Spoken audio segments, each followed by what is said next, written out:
And welcome, ladies and gentlemen, to GeekWatch. We're live, baby! A subsidiary of the Monastery, the open bar of the internet. I am your one and only gaming monk, better known as Mildra, and with me I have two of my good brothers here in the temple. The Emperor of the Fist Throne, the man who will definitely not tell you to get fisted, good brother Joel. And the man of 1,000 runes, the CEO of Zadare Enterprises, and the bane of my fucking existence, good brother Xanatrix. We are. How long has it been since we did a live episode of GeekWatch? GeekWatch 35, constructing D&D classes constructing Monster Hunter in 13th Age or something like that. Yeah, that was the last time we did it. And the reason I know that is because it's the last title you have on your Twitch stream. Mm-hmm. It's been a short lifetime. And also, I have a bit of a laugh when I see that that the guys at Wonderfilled have promoted the stream.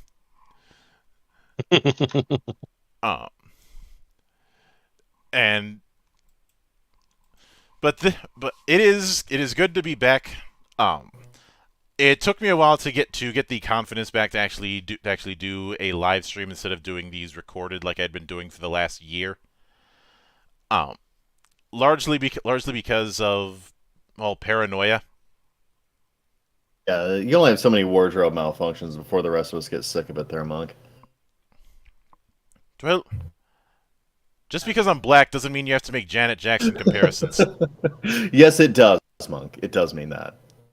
Fuck I you. didn't even have to make the black joke tonight. Wow. You were thinking it. Don't even bullshit me. Oh, no. You see, I've got class. I always have to make the black joke with the line, "It's because you're black." Come on now. There's a lot of stuff around comparison, but you don't have to wear the Janet Jackson outfit. That's really what I'm complaining about here. Not to mention we don't have Justin Timberlake around to tear it off. We're going down the rabbit hole with this shit. Directly to the Twitter, so. This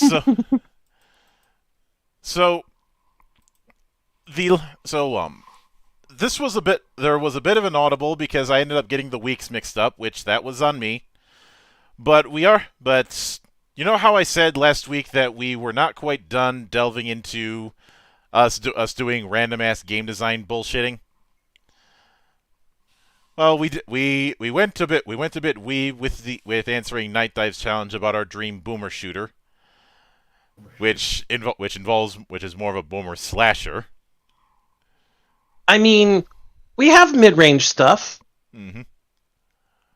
And, of course, the Spear of God to kill everything. But, gotta have your room clearer. Yeah. I just wanted to go that route because I think melee in first person can work, and a lot of people think that it can't, and they're wrong.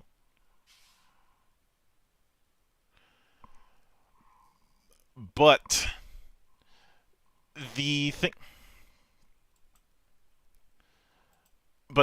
of it is, with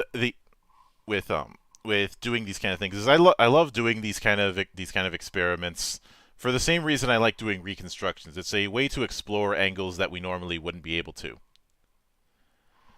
And in this particular case, it's as good a time as any to talk about BioWare.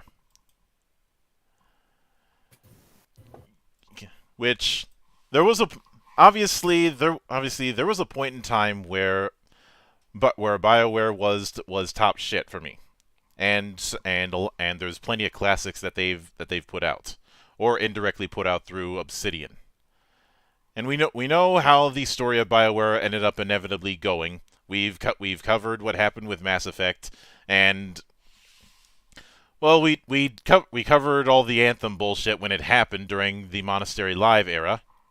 Mm-hmm. But when it comes to there was always one project that I feel got overlooked by a lot of people and was a staple of my Xbox days, and even more so when I started diving headfirst into PC gaming. That, of course, being Jade Empire. Because there was always talk about them wanting to do a Jade Empire 2, but nothing would ever come of it. I think the Jade Empire 2 got rebranded into a different project that was codenamed, I think, Caliber or Chamber. I can't remember what specifically. And then it ended up being canceled. Um, but because of how strong of a universe Jade Empire presented, I feel like it's something worth exploring, and I've dipped into the idea of adapting Jade Empire to tabletop multiple times, even before I started this channel. But for this particular episode, we'll be doing a bit of game design bullshittery, like we did with the Castlevania Mugen 2 experiment, in the idea of constructing a Jade Empire 2. Now, Zan and I have obviously beaten Jade Empire multiple times, both with and without the install mod, which anybody who's playing Jade Empire on PC should get the install mod. Mm-hmm. But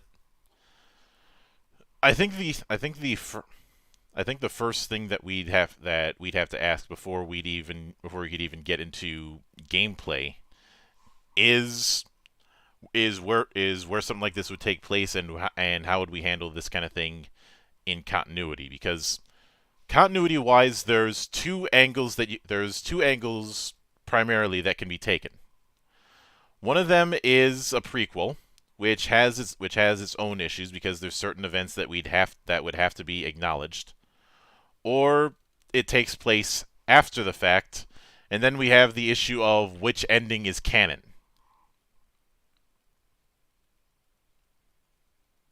Yeah. Playing the which ending is canon game is never fun.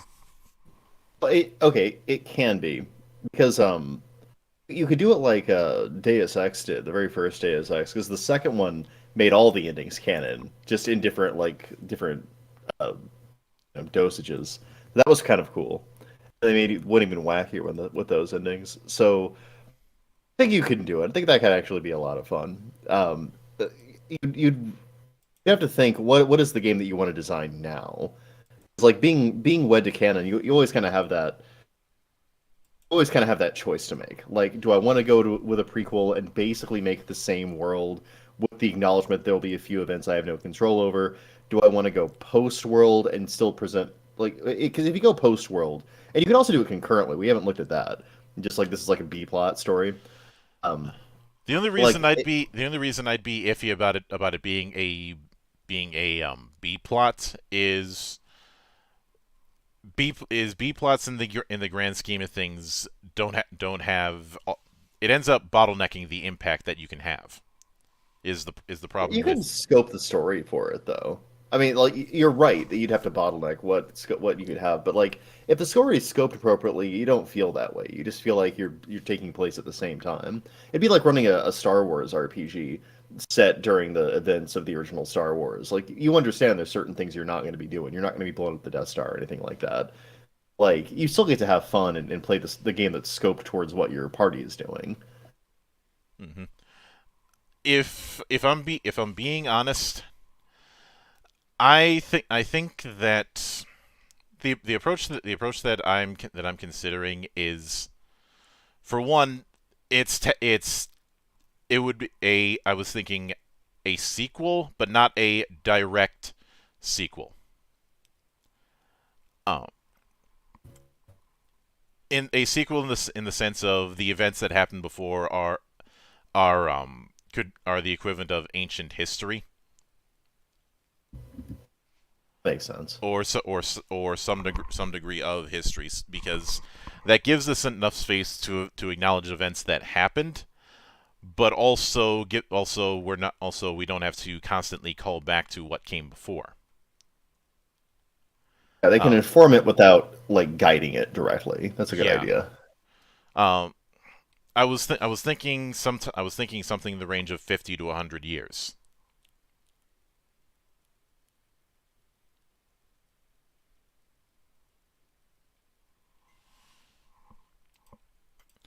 Because I think that's a good gap to contend with. Hmm. The the real thing there is, I think we're still going to have to address, especially 100 years later, which ending we're going for in the original Jade Empire, because the endings are mutually exclusive. You cannot take one ending and get the other. Yeah. And B, both have far-reaching consequences depending on which ending you take. The So, the approach I'm considering is the open palm ending is largely canon. The spirit monk um did end up not trying to take over the same power of the water dragon that Emperor's son used, and then later on his brother with that whole thing. mhm. Um and hang on, Joel, we're getting some buzzing from you. Am I buzzing? Yeah, it sounds like your microphone gain went up. Just a second, let me just mute and unmute real quick. Okay, how am I now?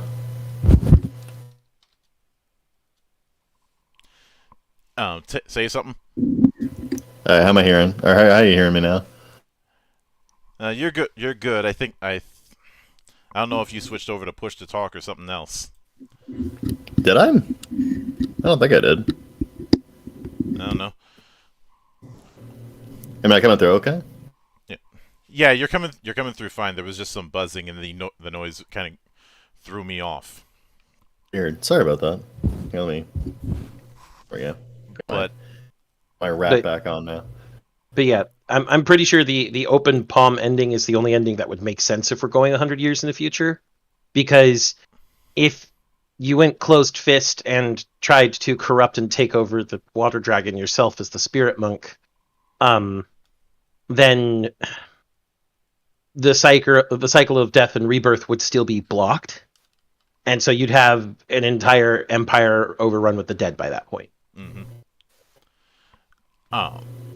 As far as the epilogue with each of the followers,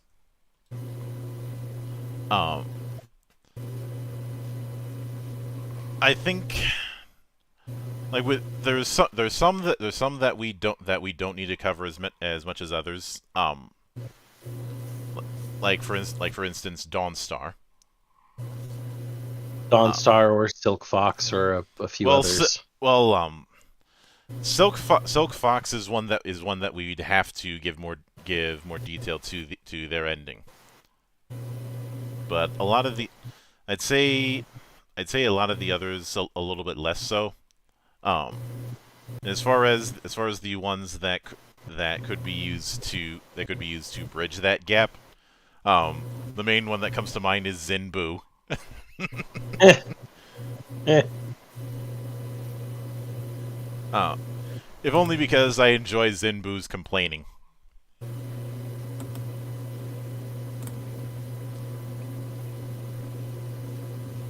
But as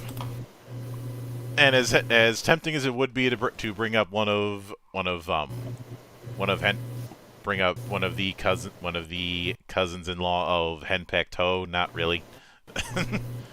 And a lot of the others wouldn't be around for that amount of a gap. And I mean, maybe you could bring in Chaika possessing someone else, but there wouldn't be a reason to. Yeah, He came especially in to fulfill a certain duty, and once that duty was done, he went back to heaven. Yep. You could, however, technically bring in possibly Kang the Mad, At least someone who he passed down his particular mad sciencey explosive ways to. I'd say somebody within that archetype, but not necessarily Kang himself. Possibly a descendant. Well, no, because Kang is Lord Lao. He's a member of the celestial bureaucracy. Fair point. So he's immortal. That's why I say he could either be him or somebody he passed down the quirky mad scientist to. Plus there's the whole thing of him in some of the endings he ended up pissing off the wrong people, got ran out, had to use the celestial elevator to escape, but he still gives a gift every year. Mm-hmm.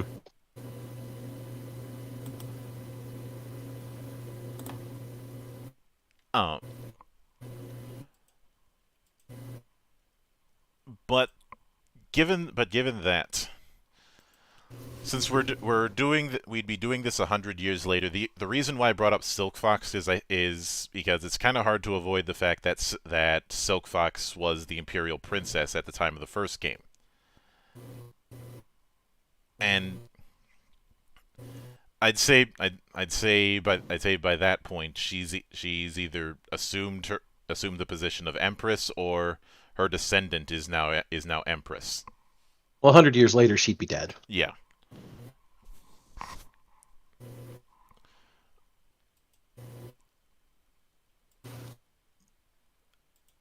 But oh, good. The real question at that point would be,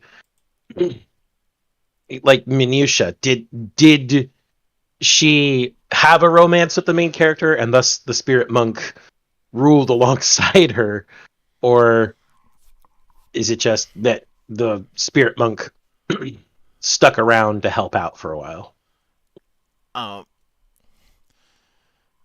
I think going with any of the romances would not be the best idea.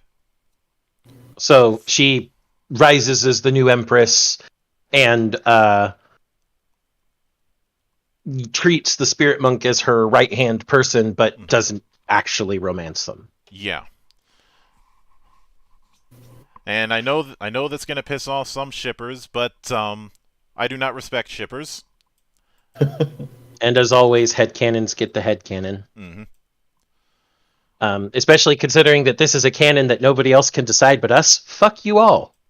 Yeah. I mean, But the premise of this is that we're in charge of calling the shots on this game. So yeah, exactly. But so the reason that I would be ignoring most of the romances is because trying to acknowledge one over the other creates more problems than it solves.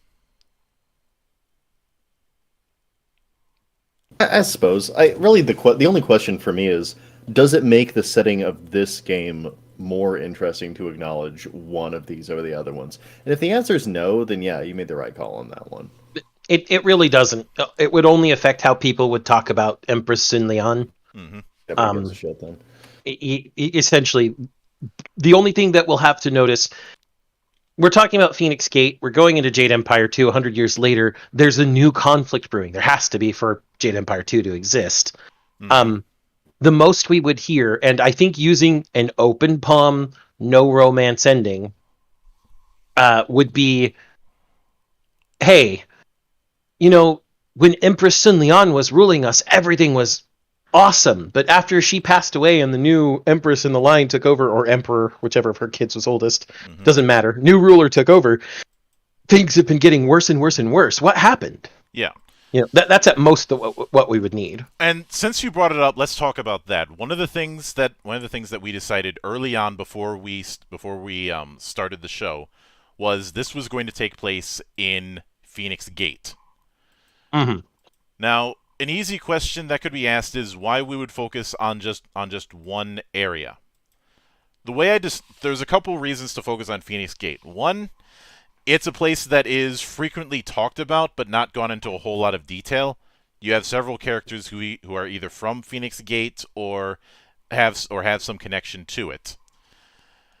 It's also a place that even if it's just one city is an extremely cosmopolitan city by nature of it being a trading port, Hmm. which of course means that you're going to have a whole lot of people coming in and out.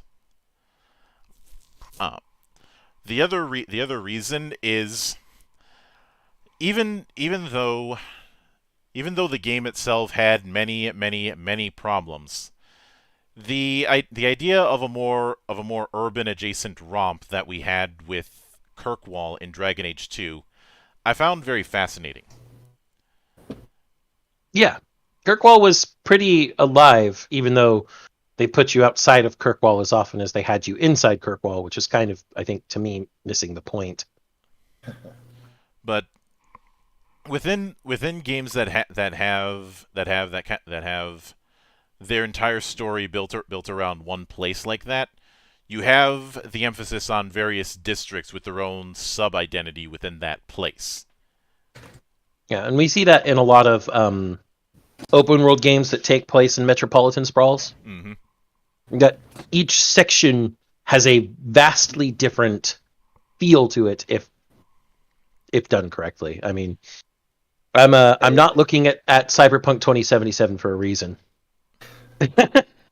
other than the fact that it was a broken, buggy mess for most on the release. Well, actually, Night City in the Cyberpunk games is the perfect example of this kind of thing. In the Cyberpunk games, in the actual tabletop games, of course. Mm-hmm. In the video game, it doesn't differentiate enough until you get to the edges of the city. Yeah, but the big reason that I'd want to go with this kind of thing, you can have different themed areas, which is something that was kind of done with the Imperial Capital, but not as far enough as I would have liked. Imperial Capital felt small. I'm going to be Yeah, honest. when you consider that it's supposed to be the capital of the whole empire, you would expect it to be a lot bigger than it is. It's only slightly larger than Two Rivers. Mm-hmm. Mostly, I think that's probably hardware limitations of the time, though. Yeah, that's why I didn't go too harsh on it, because if I'm being honest, during the time being in the Imperial Capital, I spent more time in the Necropolis than I did in the actual capital. Because that's where all the quests led. Mm-hmm. Hey, I got a quest in the Imperial Capital. Required in the Necropolis. It didn't exactly help that the music for the Necropolis can't be as well alive. I Yes, mean, I know. it is called a necropolis for a reason. Mm-hmm. But that and a whole lot of areas looking a little similar. But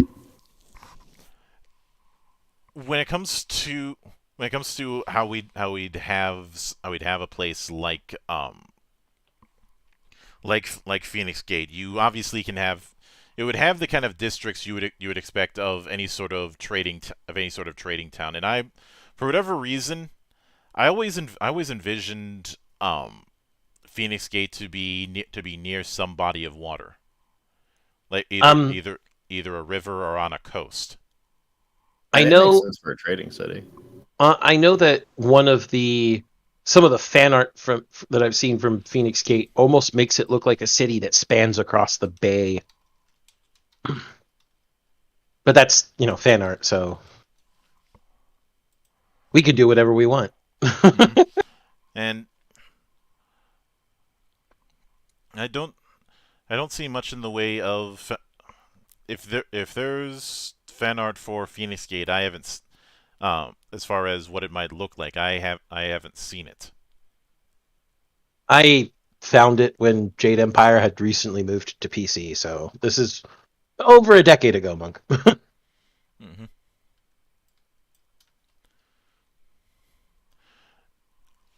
But I would I would say that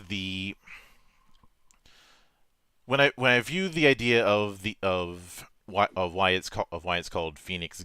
First off, why do you suppose it would even be called Phoenix Gate? Because go ahead. Because it's it's some sort of port of entry. Mm-hmm. You don't call something a gate unless it's actually a gate meant to keep things in and or out, or both. I'd say in this case it is. And that's the reason why I was thinking either a river or more likely a coastal city. Other thing that might be implied by the Phoenix moniker is it might be built on the ruins of an older city too. That's interesting. That would be a good way to have dungeons or dungeon equivalents in it. And also hidden secrets and ancient spiritual arts and all the other things you come to expect from Wuxian Shanxie. Yeah. I recently got the PDF copy of a 5e campaign setting called Historica Arcanum, which the best way for me to describe it is fantasy Istanbul. And that's awesome. And that has a lot of, well, if I wanted to be pedantic, it's fantasy Constantinople, but you get the idea. Miami Giants would be proud. Yeah. But there's the whole idea of it being built, of the city being destroyed and rebuilt multiple times over, and ruins of the old cities below the current form. I think some of the cities in Black Void also did this as well, Black Void is an interesting case where it's this weird mix of planescapey stuff with Sumerian. Yeah. Well, okay. Here's an idea then. We've got Joel's idea of it being built on ancient ruins, and then your mention of a city being broken down and rebuilt upon over and over. Since the Jade Empire is supposed to be very loosely based on historical China, mm-hmm. we could say Phoenix Gate is a bulwark city, maybe on the ocean, maybe on the land. We're not sure which quite yet. But it's a bulwark. It's meant to keep invaders out and protect people within. That's why it's a gate. Maybe it was built on, because of how mystical the Jade Empire is, an ancient site of power to try and help bolster those defenses, and has suffered constant breakdowns and buildups and breakdowns and buildups before the Jade Empire was, fully seated, solidly established, and could protect its borders a lot easier. This might be a bit of a stretch, but what if it was built on a ley line? That would work. That would be a reason for why people would constantly try and take hold of it. Mm-hmm. Well, and like I said, the entire reason the Jade Empire, as it was forming, used the place as a gate was because they found that ancient site of power. And they're like, well, this is someplace that we could tap into this power, keep people out, keep our borders safe. But the place is constantly under attack at first because the Jade Empire is still trying to establish itself. The Jade Empire was not always an empire. No. A place of both mystical and tactical significance. I like that. Yeah. The other thing is because of the fact that Phoenix Gate is described as having odd customs compared to the rest of the Empire, I'd want to tap into the idea that a lot of residents of Phoenix Gate see themselves as residents of Phoenix Gate first and residents of the Empire second. Again, that's something you see at border towns, both historically and in fiction. A border town, because it is a place where cultures intermix due to the differing people coming from both the lands that the town belongs to and the lands that are trying to enter whatever country they're trying to enter. You get different customs that all intermix. You get different ideals that all intermix. So the people of Phoenix Gate are likely made up of people from the Jade Empire and people from outside of it. And because they've been intermixing for so long, ever since the Jade Empire stabilized its borders, of course they're going to see themselves as members of Phoenix Gate first, because all of these differing culture notes have come in and mixed. Yeah. Kind of like New York in the good old days. Yeah, this is the New York, Hong Kong which kind of vibe. Yeah. this would make it the second time that we've referenced New York in one of these projects. Okay, I like Joel's point out better though. Hong Kong. That would be far more apropos. But the point is, it's a cultural mixing point, the melting pot of old that I'm sure every U.S. citizen heard of back in the 90s when they were in school. Oh yeah. It used to be melting pot. They changed that a while ago, but I just heard melting pot when I grew up. So I'm an old man now. We all are. Don't worry. We're not old. We're seasoned. Seasoned. I'm seasoned with frickin' age. So long as my seasoning is both spicy enough to torture Vic and tasty enough that everybody else still loves it. It's weird. The only seasoning was salt. I don't get that salty. I mine salt, Joel. Let's get this straight. Down here, salt is a way of life. Yep. But the cultural mixing aspect, both the tactical and mystical significance, all of these different things, the fact that it was initially built as a bulwark fortress city and still has all of those hallmarks, because in the end, the Imperial army is still there. They're still manning that gate. That gate is important. It's always noted as something important. So we have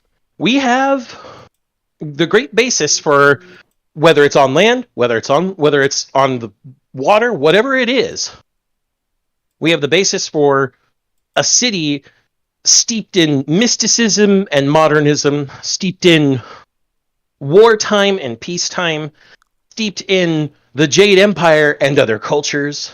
There's a lot to take in there, and we can really build from that. Yeah. And I like the idea of it being built of non-exclusively Jade Empire cultures. So that means that we're able to kind of put our own stamp of identity on what this is. Well, it has familiar elements, and still has the strange in it. There was already talk of the Horse Lords in the first game, which are basically the setting equivalent to Mongolians. They're the Jade Mongolians. So you can definitely show that aspect of people who are probably descended from the Horse Lords, for instance. Yep. And if it's built on water, we could also have our own versions of Jade Korea and Jade Japan if we wanted to.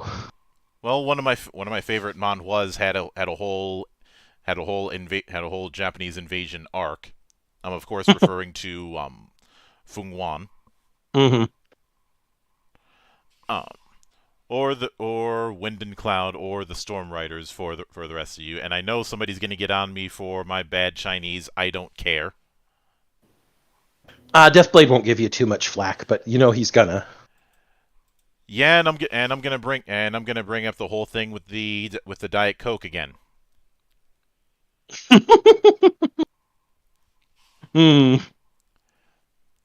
That will be my counter if he ever gives me guff about my pronunciation. I don't think he would actually expect you to have good Chinese pronunciation. He lived in China for over 12 years, Monk. Yeah, and I've never stepped foot in the country.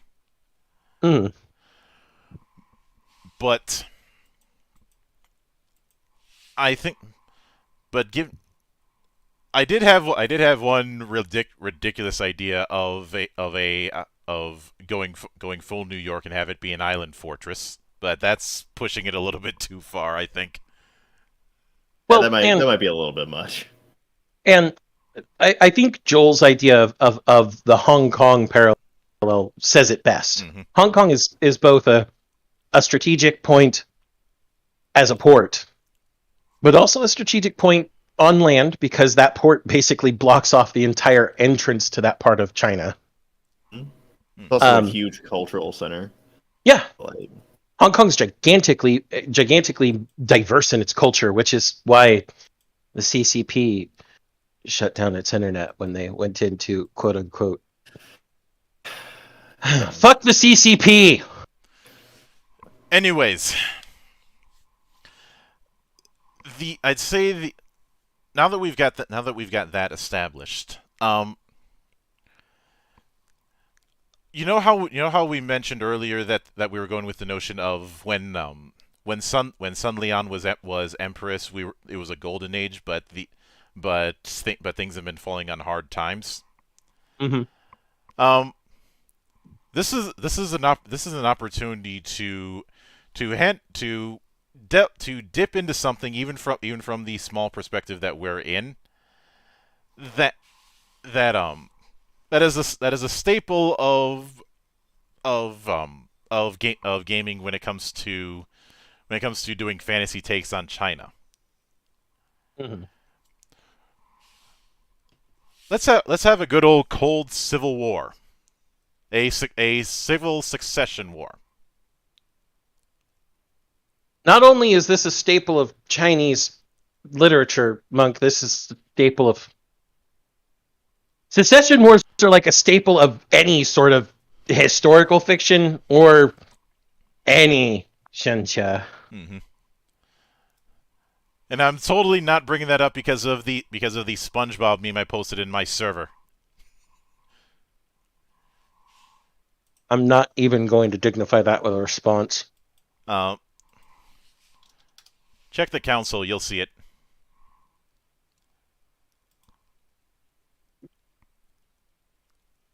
I got this from the Anima server. Hmm. Yeah, I've seen that one. Mm-hmm. But now, as tempting as it would be to go into our version of the full-on War of Three Kingdoms, that would be a little bit too obvious. And everybody's done something with the Three Kingdoms in some form or another. The approach that I'm considering with this is when Sun Lian had passed away, she did not, by natural causes. I'm not going to do an assassination plot. She had not left because of how sudden her passing was. She had not left a clear line of succession, and she had one, let's go with one daughter and two sons.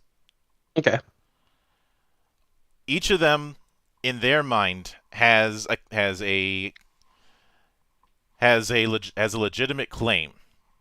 Unfortunately, there can't be just one. There can't be just one, and because of the fact that they're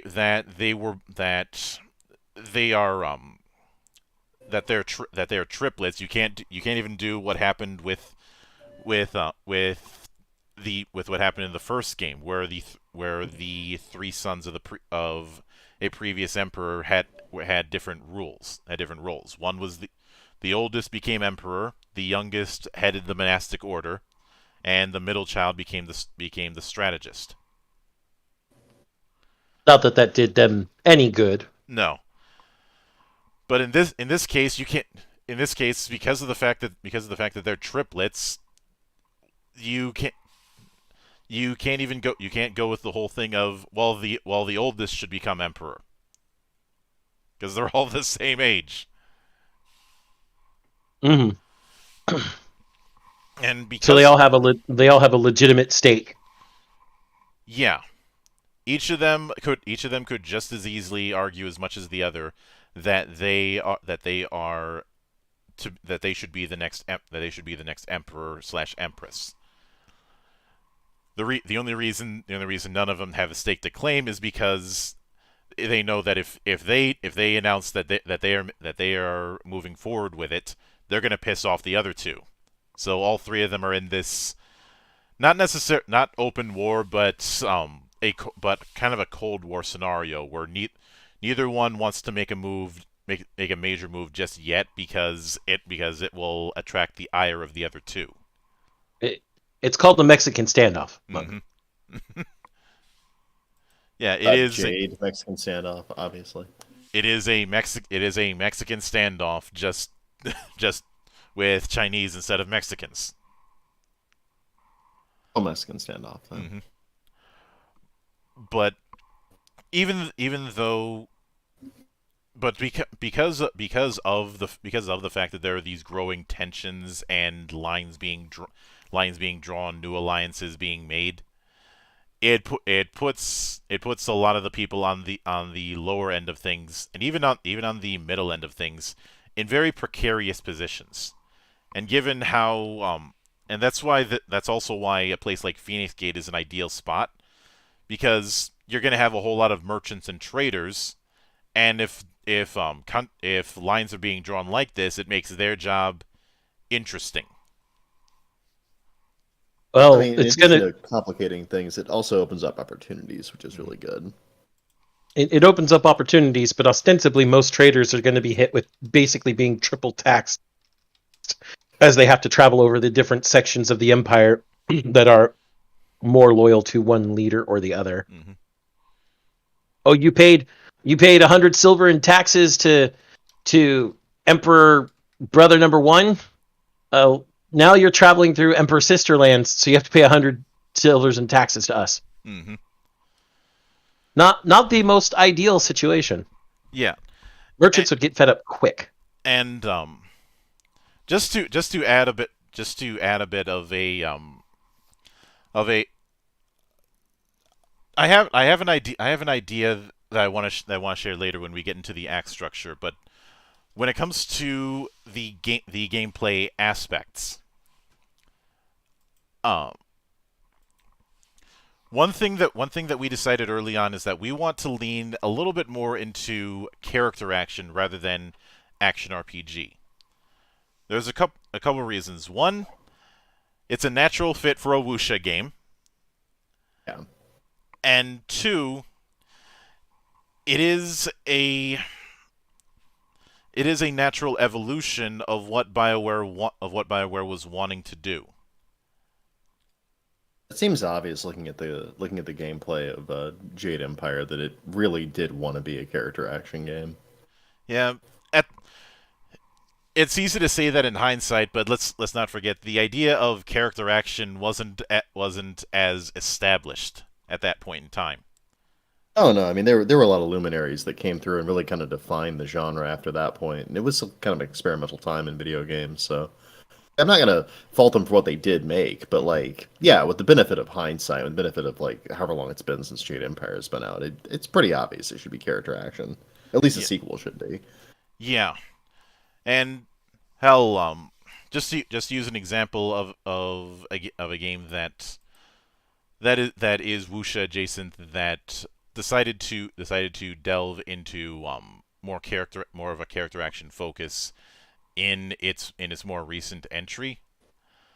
Consider I know I'm gonna screw up pronunciation on this, but we need to start buying indulgences from Deathblade. Xuan Yuan's sword. Yeah, Xuan sword. Xuan Yuan's sword, which I think for a long amount of time was more turn based or even action RPG.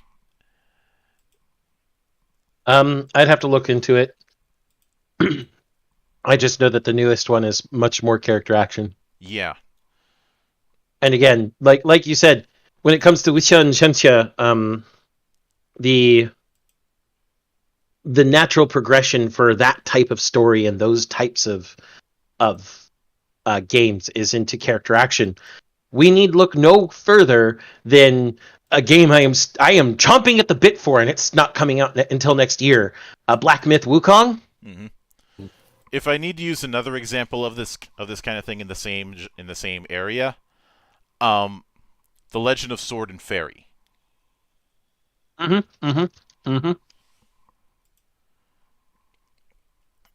actually been getting a lot of good character action games from Taiwanese developers regarding things like Chinese myth. Yeah, but I bring up those two because I'd say the only one we've been getting that is still relatively still turn based is Chinese Paladin. Mm-hmm. I say relatively because Chinese Paladin is a weird case. You don't have to say that twice. But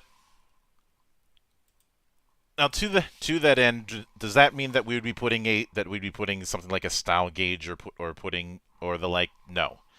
I think you can still do a character action game while still maintaining the rock paper scissors approach that the original had.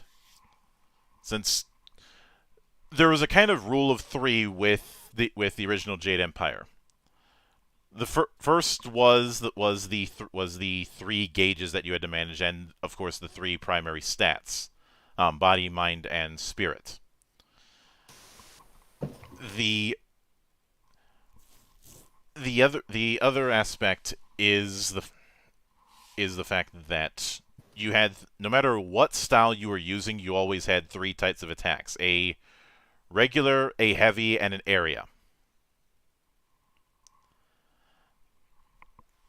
I do think that's something that can still be kept, but there's a few changes to make to help with the mobility, because I do think that having some degree of mobility or some degree of active and reactive sandbox is key to a character action like game.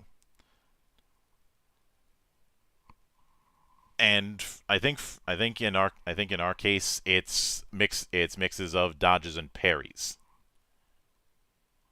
rather than straight up blocks.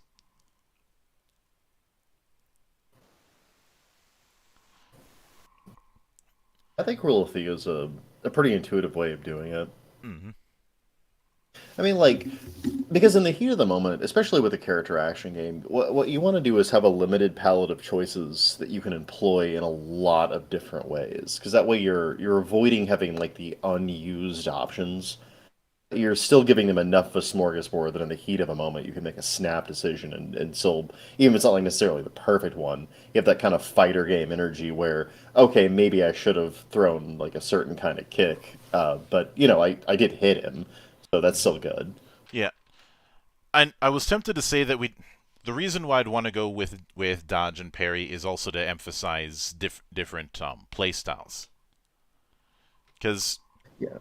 And Exalta did a dodge and parry. Actually, a lot of games make a really strong distinction between dodge and parry. I think there's hell, it's fair to say we're that. doing dodge and parry with FF Legend, even if it's not in the same approach. Both of them have their risks. Yep. And honestly, dodge and parry exist in tandem in multiple character action games. Mm-hmm. Dodge and parry, and even sometimes blocks. Yeah. Um, Now, the thing that would make that tricky is the reason heavy attacks exist is to break block. yeah. Because the approach is regular attacks do normal amounts of damage and have no wind up. Heavy attacks have wind up, but they break block, and area attacks are obviously inflict AOE, and I think a lot of them had some degree of knockdown or secondary effect. Yeah, they tended to have some CC elements to them. Mm-hmm. And I think given that the approach that I'm considering is parry would be exclusive to weapon styles. Okay. Whereas for everything, I'd say the only one that would have a traditional block would be magic styles. Yeah, Dodge that actually makes sense. Dodge would be more universal. Actually, no matter what, you always have the option to dodge. Or as we all know and love, why won't you dodge? I love that cutout. That's even funnier. I tend to break my microphones. Hey, that makes me the next coming of Tekkaman Blade, right? You haven't permanently broken it, so... No! I had to get a new headset because I broke the microphone on the old one! That's one. You're halfway there. But I'm not living on a prayer. Oh well. Yeah. But the reason I'd have block as a... The reason I would have block as magic exclusive is you look at the block and you're generating a shield of chi. Yep. And it, I mean, like from a guy who designs punch games and thinks about them an unhealthy degree, it's a lot less interesting to know cell attacks than to have to kind of deal with committing to a defense that has like a rider on it. Like with dodging, you're kind of pulling yourself away from your ability to strike back. And like with blocking, there's always that chance that you're choosing the scissors and they've got the rock, you know. So yeah, blocking is a lot more of a no-sell, which makes it a lot more secure. That also makes it a lot more boring. So making it cost something else, like making it magic exclusive, so you're surrendering a really cool offense option, or you're diverting chi points to it, or whatever. Like that's a reasonable trade-off, I think. Yeah, I think area attack is. I think the way we'd have it in our setup would be akin to a reset. If I were to use a fighting game equivalent, burst in Guilty Gear. To get somebody off of you and push them away so that you have spacing. So it's a limited resource you'd have to rebuild up. Yeah. It's just kind of an oh shit move. Okay, that's cool. Oh shit buttons are always something that you want to, you want to leave an oh shit button in most character action games just in case. Yeah. I mean, technically, the devil trigger was that in like Devil May Cry. Mm-hmm.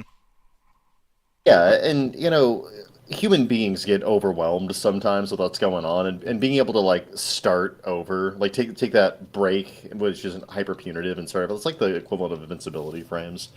It makes the game a touch more approachable. Yeah. So I think it's a good idea. I'd say light attacks do standard damage, but they don't stun. Unless you do a lot of them at once. Yeah. The only way you stun is with a full combo. Makes sense. And that plays into the whole, planning your attacks thing. You may have to choose to switch to another style and continue the combo that way. I'd say heavy attacks. A rule that I'm considering with heavy attacks is that they all have super armor.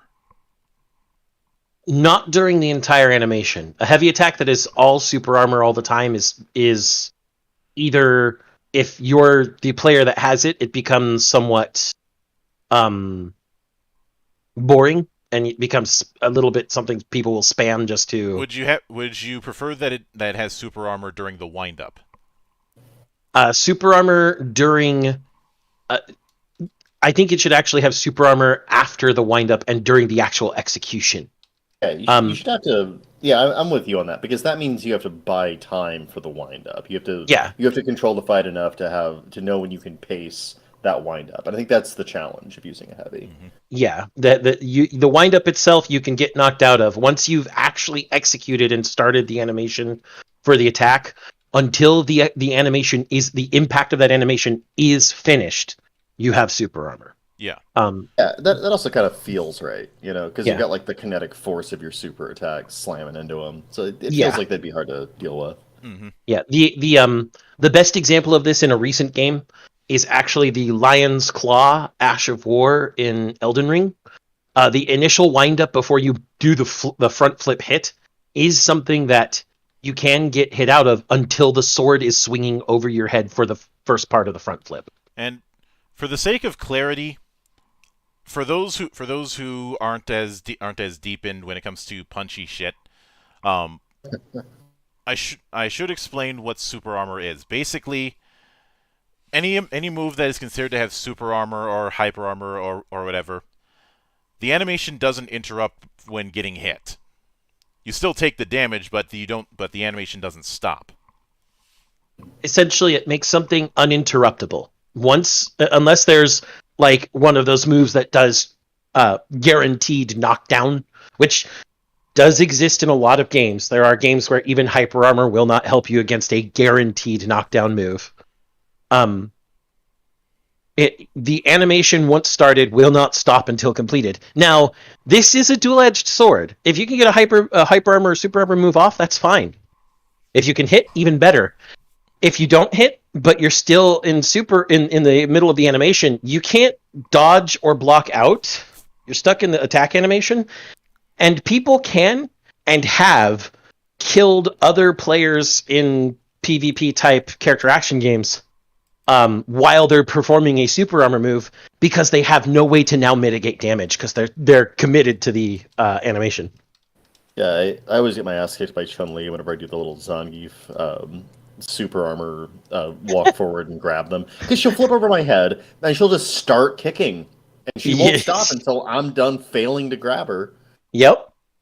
That is a good example of when super armor is no longer your friend. It's like the example of when it's not your friend. But Zan, you and I have made it very clear how much we love risk reward mechanics. Exactly. And character action is all about risk reward. All about it. Mm-hmm. It's about that and it's about tempo. Of course. Yeah, like as far as engagement, it's about tempo. But as far as like how you actually approach it and how you think about the meta, then yeah, it's all risk reward. Yeah, and if I was being so bold, I would say character action games are rhythm games where things actually matter if you fail.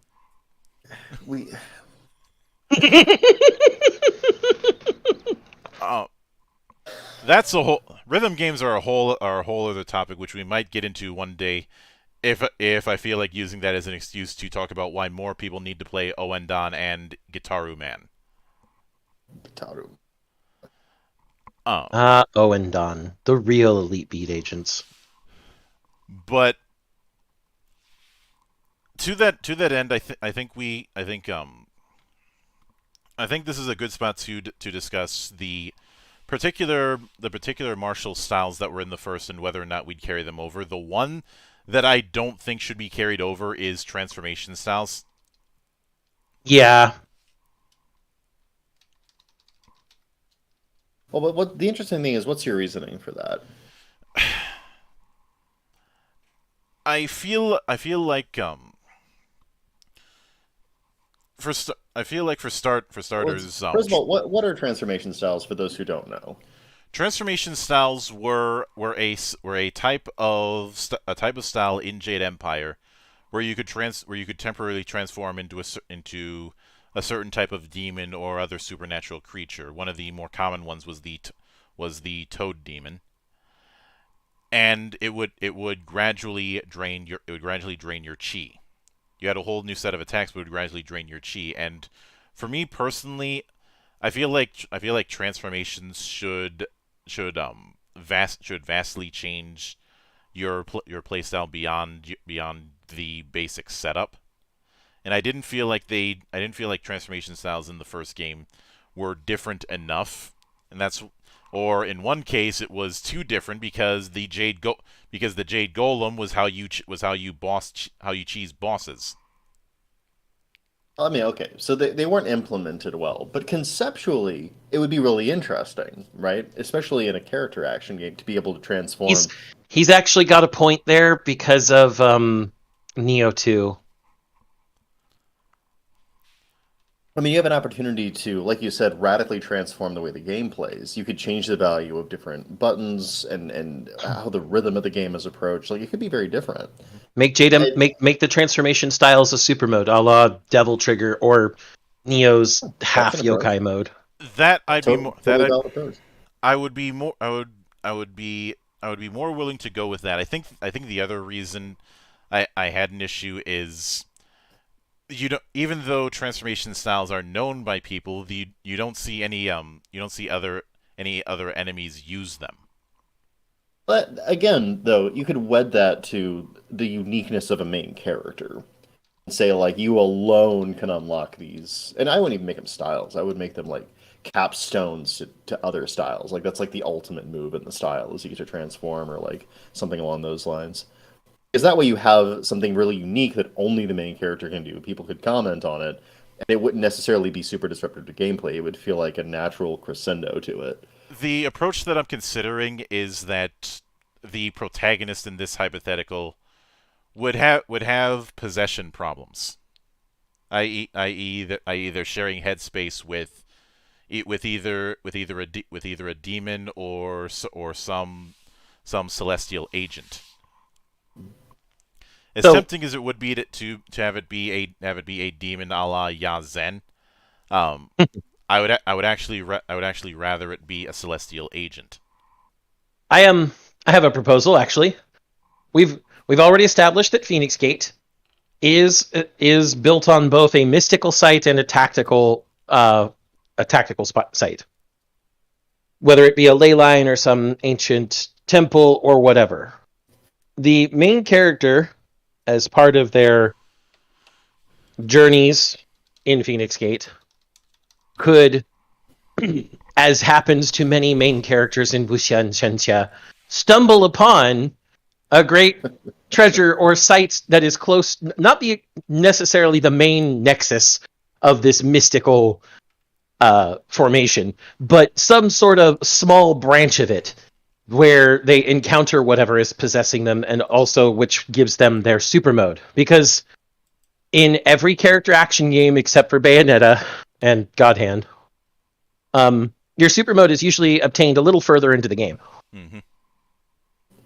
You know, and so what you do is, as you get through the game, you stumble upon this place, get possessed by whatever, or have something inhabit you, etc., and it unlocks your super mode.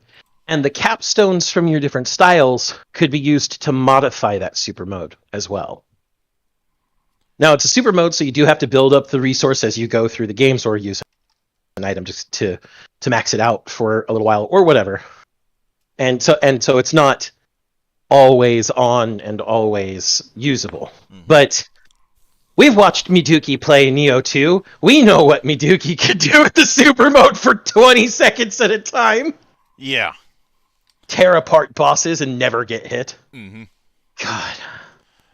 God. But I'd written martial, weapon styles, magic styles, and transformations.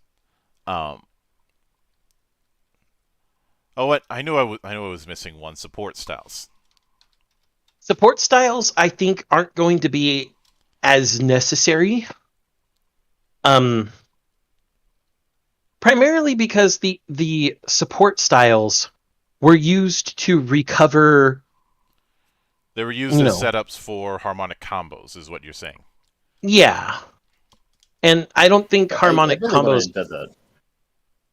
You really want to embed the recovery mechanic, whatever it is, deeper into the gameplay. You want it to be something that the player is consistently considering and doing. You don't want them to have to switch to the here's how you get your mana back style or some equivalent there. That's too clunky. And they were intended to be some sort of disabling status effect, but in something like a but that kind of disabling effect, you don't see a whole lot in the vein of character action because it would interrupt flow. Yeah, it'd be complicated. It'd be like, because I mean, like, comparing these to rhythm games, that's actually a good comparison. And then the level designer then is kind of the person who's like got the orchestra in full swing. It'd be like giving you some of their powers and saying, like, you know what, we're just going to turn off this guy for a little while. We're not going to have that part of the rhythm anymore. I feel like that would actually sabotage the player too, because they'd have to radically change the way they were interacting with the game, the rhythm of the game. I don't know. I'm with you on those. I think status effects don't fly super well in these kind of games. Plus, since we've moved transformation into a super mode, that does mean that we have a trinity of martial, weapon, and magic, Mm-hmm. which allows me We're to gonna. get allows me to dodge the other issue within it is the fact that let's consider the with each of the three gauges. um I would say chi ends up being a little bit too useful compared to focus. At least in the base game. hmm install was a different matter, but that's because of install allowing focus to be your canceller. Yep. InStyle was also, an overhaul mod, so that's kind of why. hmm Um, in now, I know that we're going for Holy Trinities and all, but in most, except for Neo 2, actually, come to think of it, in most character action games, you have two resources you worry about in battle. Obviously, you've got other resources like whatever the money resource is to buy upgrades in between levels. hmm But the resources you tend to have to worry about in every character action game I've ever played are your health and your super mode bar, whatever those happen to be. Yeah. Neo and Neo 2 are a little different because they also have the key bar, which is your stamina bar that you build up between attacks to do more damage, etc. And Neo 2 especially has that third bar that is your half yokai super mode, and that bar can be messed with majorly more than most super mode bars can be. But that's beside the point. If we are going to do a trinity, Well, before we even consider that, let's consider what the gauges were used for originally. mhm. Obviously, body determined your health. Mm-hmm. Mind was determined your focus, which could be used for focus mode and for Weapon styles. and for weapon styles.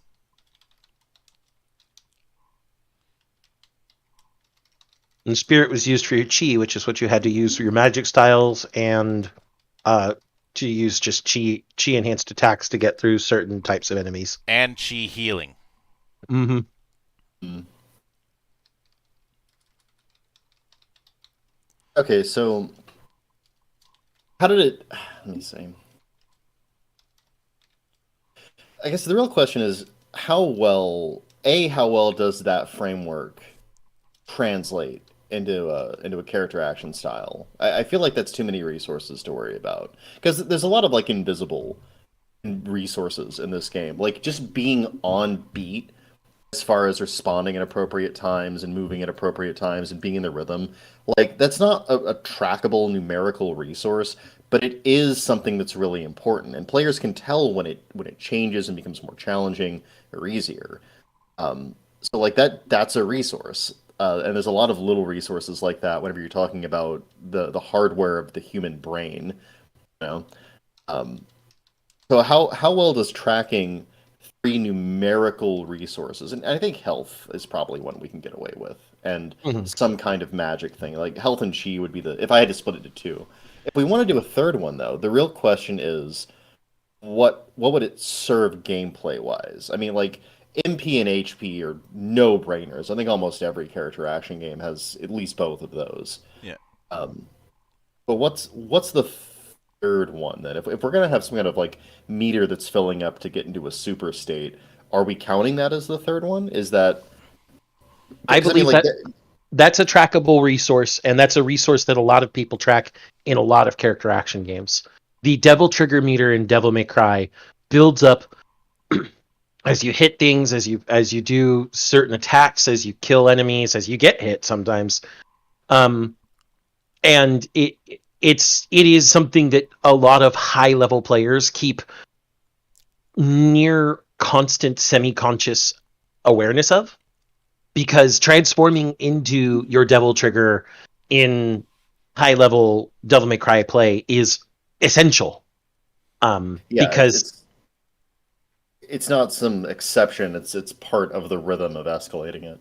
once you get into the higher difficulties, because the cool thing I like about a lot of the character action games that we've mentioned, and I think is something that we'll want to consider with this, is character action games tend to have a progression of difficulties that what they do is you start on normal.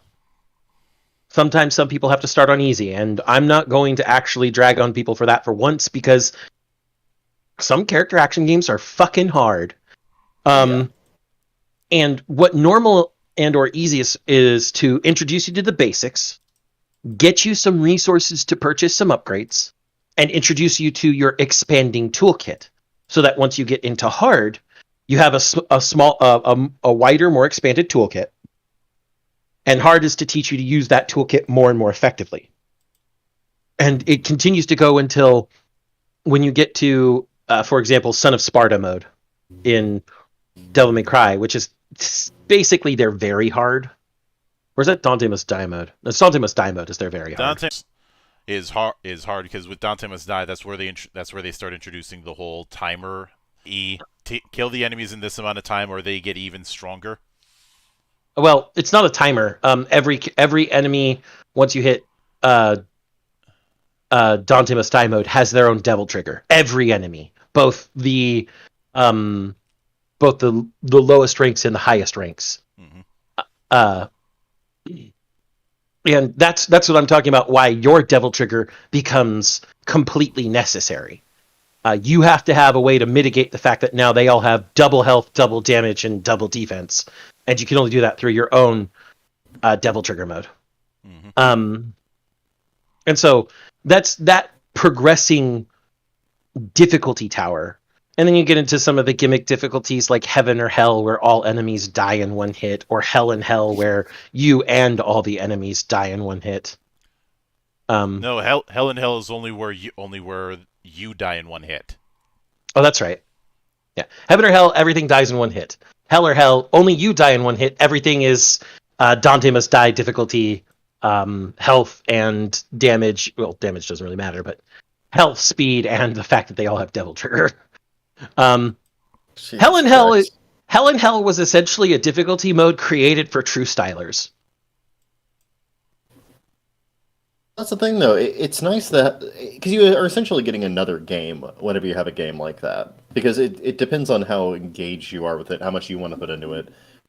It really does change the character of a game whenever you start approaching it that way. It's like speedrunning a game versus just playing a game. Yeah, or 100%ing it versus playing it. Yeah, and no one would ever expect the game to be designed for true stylers alone. Mm-hmm. A breed unto themselves. I would say that when it comes to managing gauges, managing 3 gauges in with the speed of a character action game is a bit of an ask. I know that in DMC5, by the end of it, you essentially had 2 devil trigger gauges, as well as the revenge gauge for Royal Guard. But Royal Guard is a very specialized style, and even though you technically have two gauges when it comes between Devil Trigger and Sin Devil Trigger. And of course, with the Virgil edition, you also have Virgil's determination meter, mm-hmm. which literally the lower your determination meter, the less options in combat you have. Yeah. The higher your determination meter, the wider your combat options open. Yeah, but the thing with both of them is that in cases where you're dealing with multiple things, it's very specialized.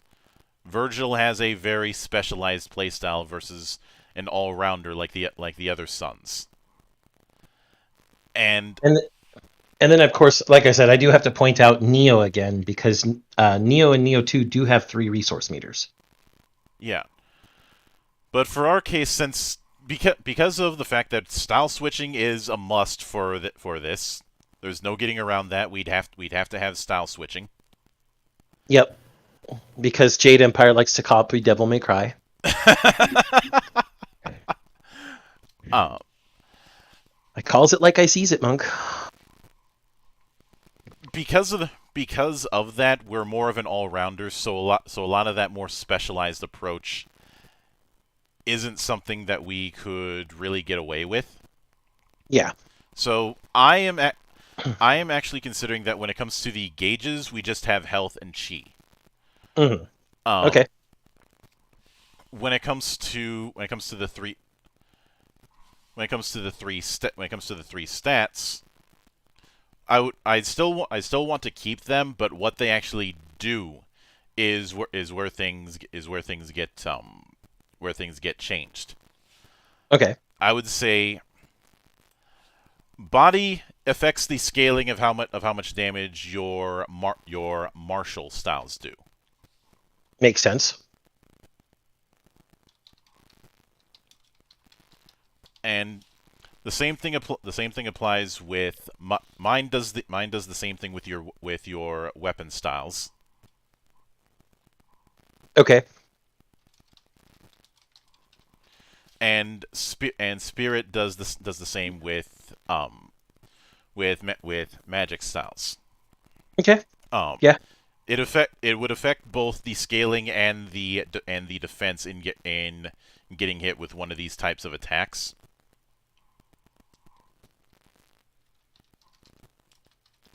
So because of that, there's essentially three primary types of damage: martial, weapon, and magic damage. Mm-hmm.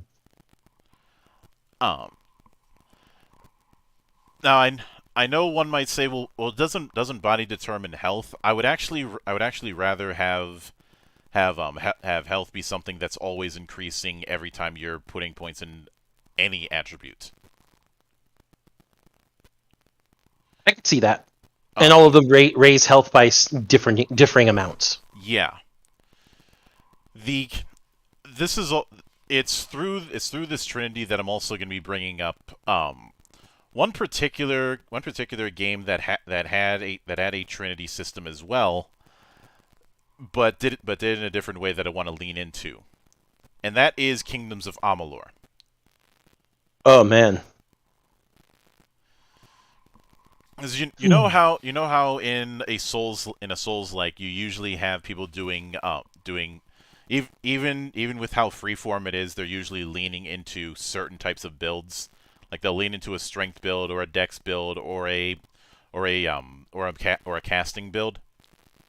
Strength build or a dex build or an easy mode build, yes. Easy mode build. And I'm not joking when I say Dark Souls. Any Dark Souls, any Souls like, except for Sekiro, because Sekiro is significantly different.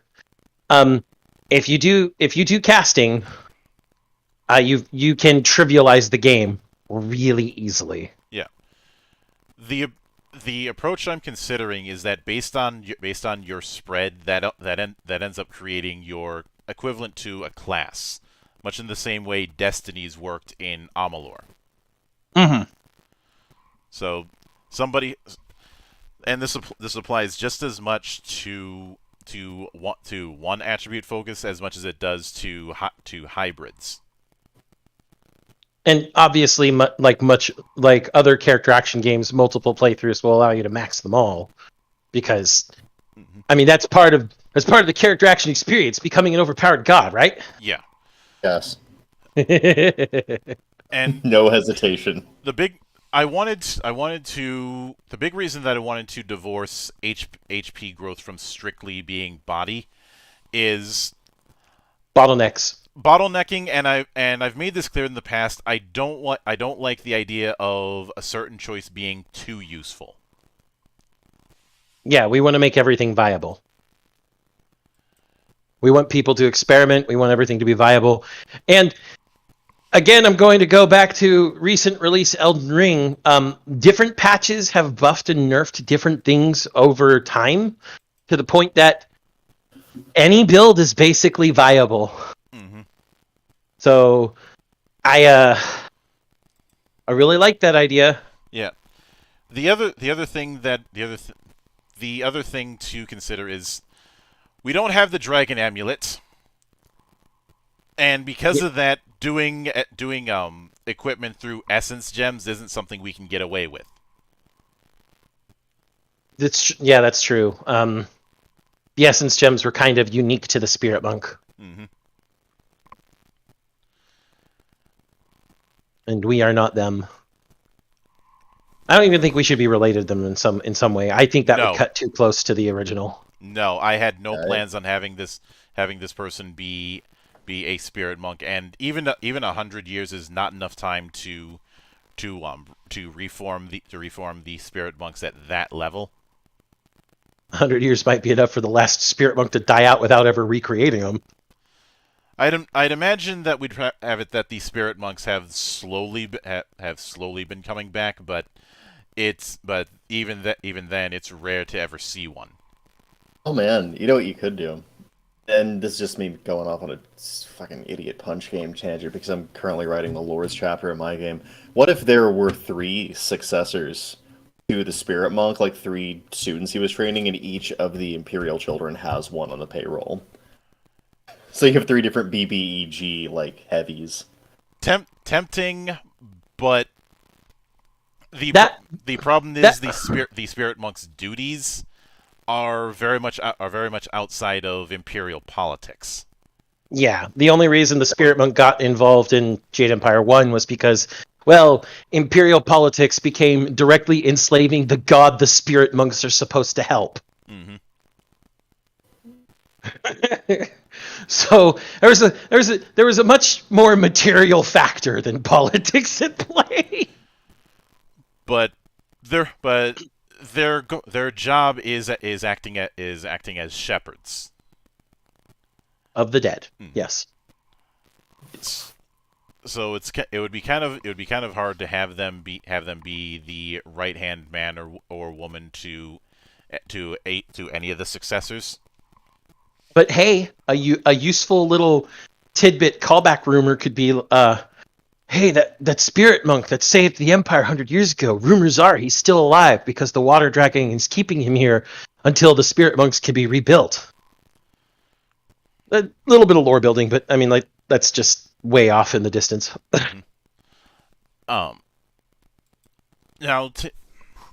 Now taking that into account, like I said, gauge wises, we'd only be dealing with health, health and chi.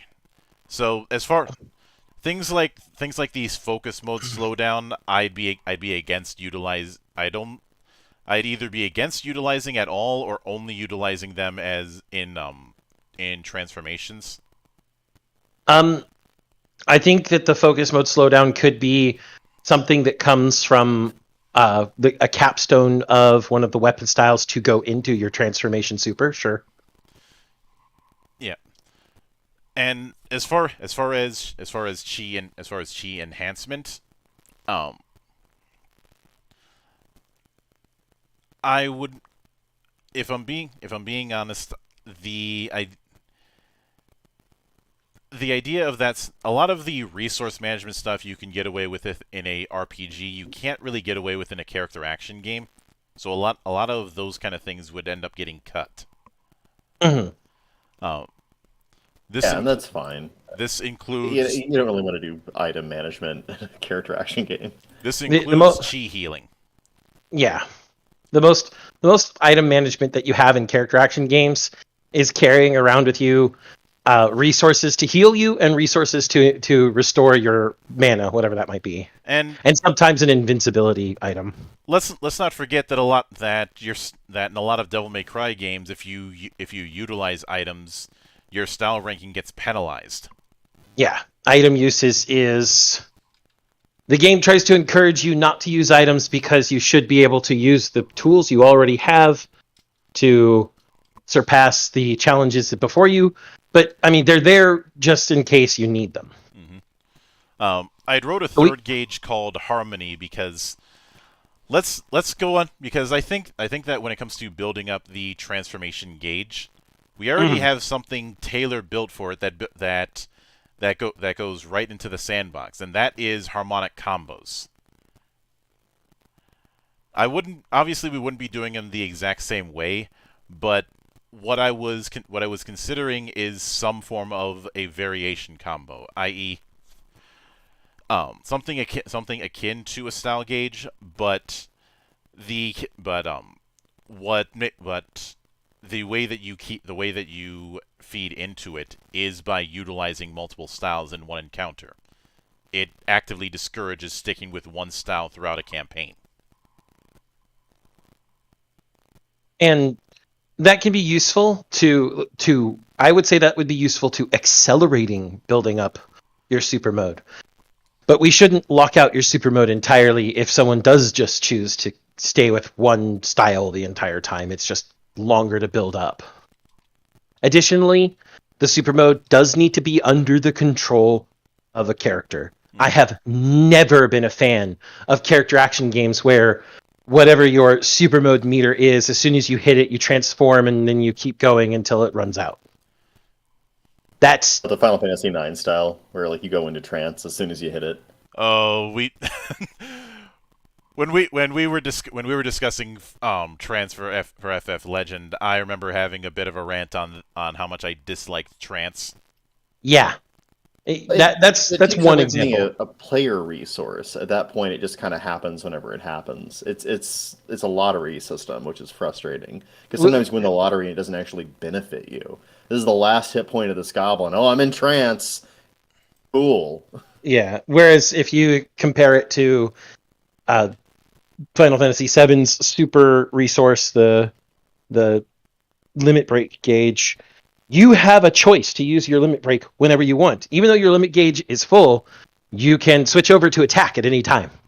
And 8 had limit breaks as a lottery of sorts, but you could cheat that lottery pretty easily once you started learning aura. And it was again, it's a single use. It's not like a super mode like trance is. Mm-hmm. But getting back on the rails, the idea that I had was the harmony gauge represents your synchronization with the being who you're sharing headspace with. Ah, I see. It's the wire in gauge from Ghostwire. Got it.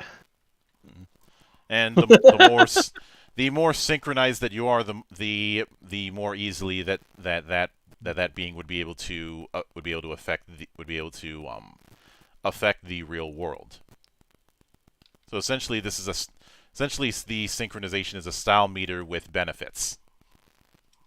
So, are you saying that you get additional layers to normal attacks as the style gauge gets higher? Yes. I I'd like that idea. I'd say in Yeah, that regard, that's it's more cool. akin to Virgil's concentration. Yeah, all right. Yeah, okay. It's like an escalation. That's really nifty. Yeah. I mean, some of the things I can imagine are like you're in the tiger style, and as your harmonic gauge gets higher, all of a sudden whatever being is harmonized with you is literally manifesting spirit tiger claws on your arms. Yeah, that's kind of where I was going with. As tempting as it would be to have a devil trigger like mode, as is tradition, I don't like the Nova problem. Well, I mean, Let's unpack the Nova problem for our audience. yeah.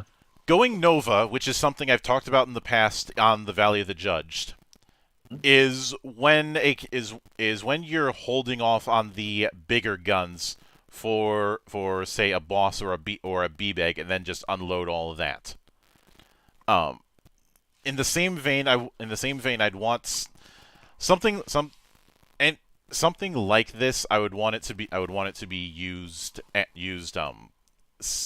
not frequently, but with a semi-regular basis. It's not a I don't necessarily want it to be a get out of jail free, or an escape button like that, because we already have an escape button with what we've done with area attacks. I would rather it be a escalation, a reward for utilizing the mechanics properly. Yeah. And of course, they'd still have the ultimate transformation at the end that they can use anytime they want. But this incentivizes mixing up your gameplay just so you get the better, cooler effects. Mm-hmm. You get the best of both worlds, essentially. Yeah. And I'd say that when this sort of concentration gauge is full, that's when you start seeing the effects from your partner a bit more and more and more. Mm-hmm. It's just that the it's just that I don't want it to be cut off. The transformation is essentially the final step in it.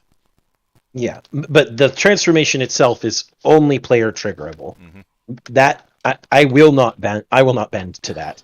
Super modes need to be my decision. God damn it. Yeah.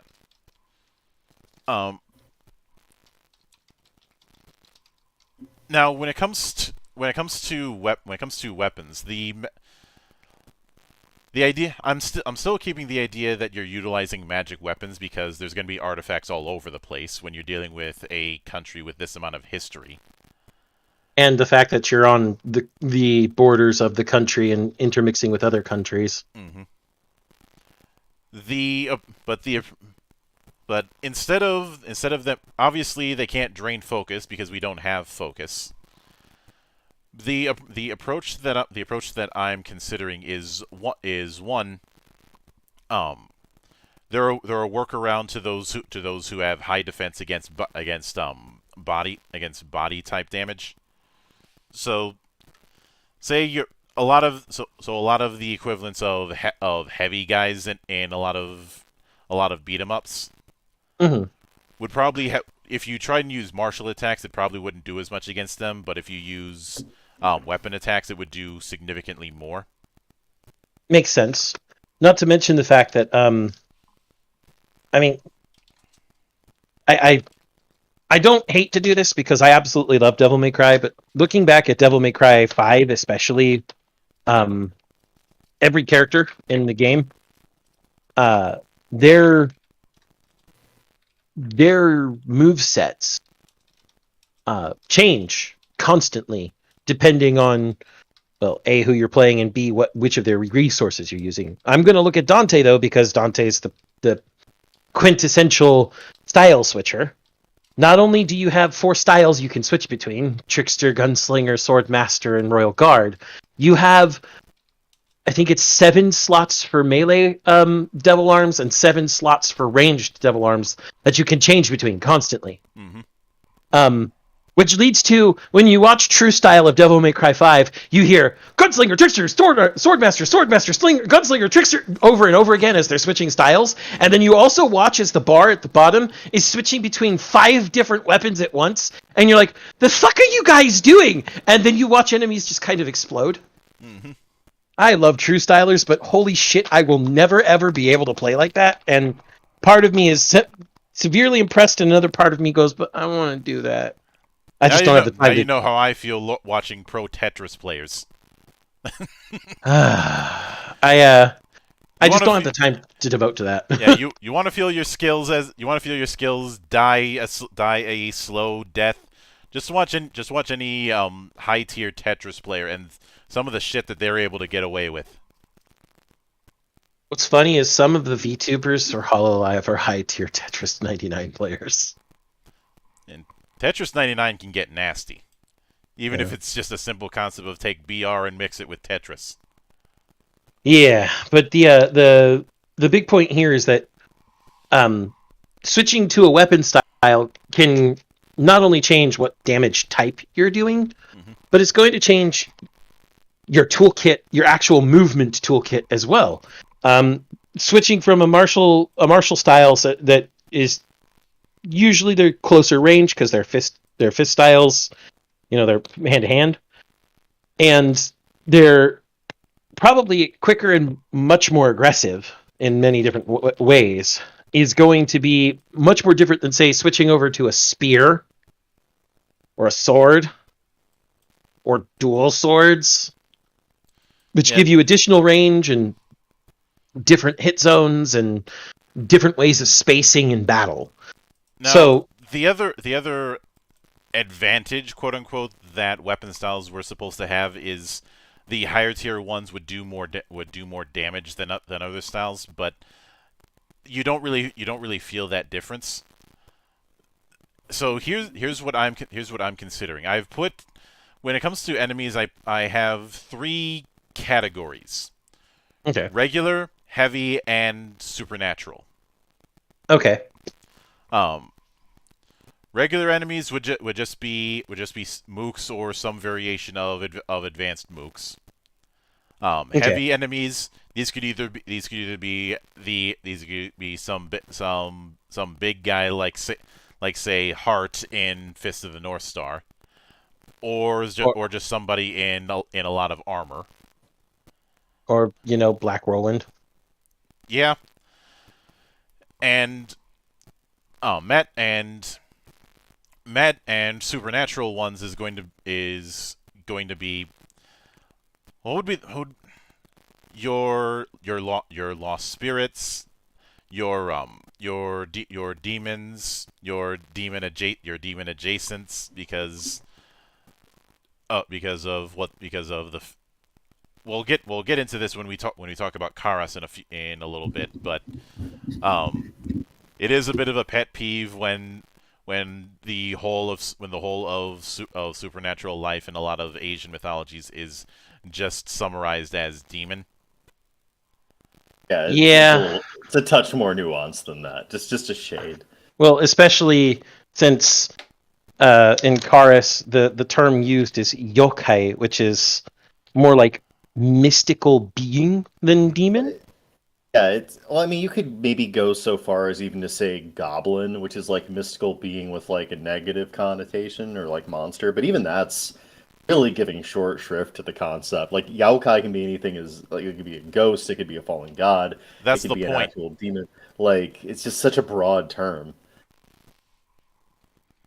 Yeah, and the point is that it's that level of broad. Yeah, so I mean, and I get what they're trying to do. I do. I get it. But Yeah. like Plus in the case of Karas, it was early 2000s, so I and can't be too harsh. But you got a the grade and a curve for the early 2000s, folks. the point is a lot of those type of enemies are going to are it's going to be best to use magic attacks against them. And the main reason I wanted to do this was to give a reason to utilize multiple styles. Now, I'm not doing the whole thing of immune except for this one thing, but more of they're more effective. So Yeah, if you haven't dipped into magic, you're not going to be completely fucked. You're just going to have a more interesting time. yeah. We wouldn't want it to be, oh yeah, supernatural entities, you can't hit them with anything physical. You have to use magic and or magical weapons. Mm-hmm. That would be fucking stupid. Yeah. I believe is the professional term. Now, as far as our version of equipment, since, as I mentioned before, we don't have the dragon amulet. We as tempting as it would be to still use essence gems, because of how they're utilized by people who don't have the amulet, there wouldn't be a whole lot of point. Yep. The approach that I'm considering is doubling down on techniques as your equipment. Okay. The idea being that treating techniques as something somewhat akin to Ashes of War in Elden Ring, in terms of the fact that these are techniques are something that they still have the narrative basis that they had in the first game, but they're used as your equipment, and you're essentially remembering a certain lesson and applying, and that modifies your stat setup. Mm-hmm. I suppose the analog I could use would be the kind of varied items that were key focuses in D&D 4th edition. where it was less about it was less about the item itself and more about what that item represented, almost like a talisman.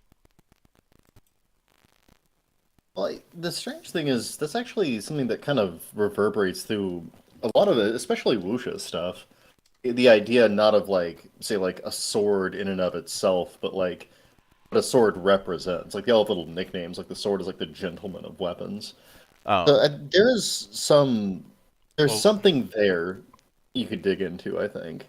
and it's funny you bring that up because one of the common things with exorcists is to have a wooden sword. Mhm. Yeah, which wouldn't really work as a sword for the most part, but like again, it's conceptually what it's for. Hmm. Well, and most quote unquote in fiction, the wooden sword used as an exorcist tool is more to do with the fact that the sword usually comes from the wood of a divine tree that was at a shrine and then was shaped into a sword to give it the intent to expurgate and of course exorcise evil and evil spirits. Hmm. Now, I would. It's for that reason that I'm considering that whenever you learn a technique, you get a certain item, or you can pick up items that have some sort of story to them. I thought about using scrolls for that kind of thing, but it didn't work, so I nixed that before I even brought it up. And we already have a we already have a foundation with how techniques worked in the first game.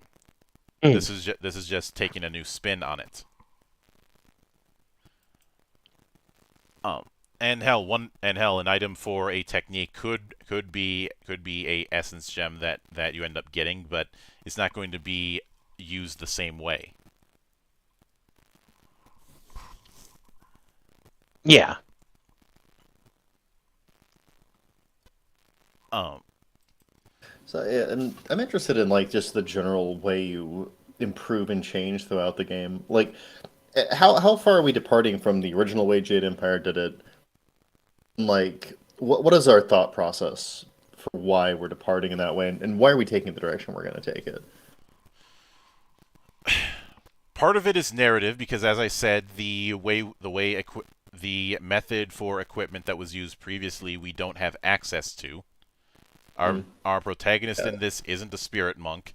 They wouldn't have the ability to utilize essence gems through a medium like the dragon amulet because they don't have it, and essence gems don't are are the way that they're described when they're used by other people is akin to street magicians or sleight of hand charlatans. Yeah. Because they don't do much for people without channeling that essence through the dragon amulet itself. Hmm. The but the reason I wanted to go with techniques is there's a motif within wuxia of learning from a variety of different teachers and applying those lessons in their own fighting style, and Yep. that's something I feel that using techniques as a kind of equipment would be the best approach to utilize that. Yeah. And then of course the whole getting power from multiple sources thing is also very very common in Chencha. Cultivating different types of spiritual techniques there and such is also fairly common. Yeah, and that's actually a really good point to bring up. In both Wuxia and Chansha, it's, there's not really like there is a concept of like being on one path of cultivation and staying on it, but it's almost never what a protagonist does. They almost always blunder into multiples and get a haphazard arrangement of different types of cultivation at like ridiculously swollen levels. Like that's almost like a trope of the genre. So I don't think it's. I think that's something we should probably strive for in this. Yeah. Well, and then perfect example in one of the Sensiam novels I'm reading, Refining the Mountains and Rivers. The main character has encountered probably several sword cultivators at this point who have only ever cultivated the path of the sword, and their heart is the sword, and their soul is the sword, and their mind is the sword. And I am sword. For anybody who doesn't get that reference, go watch Gundam 00. Sword.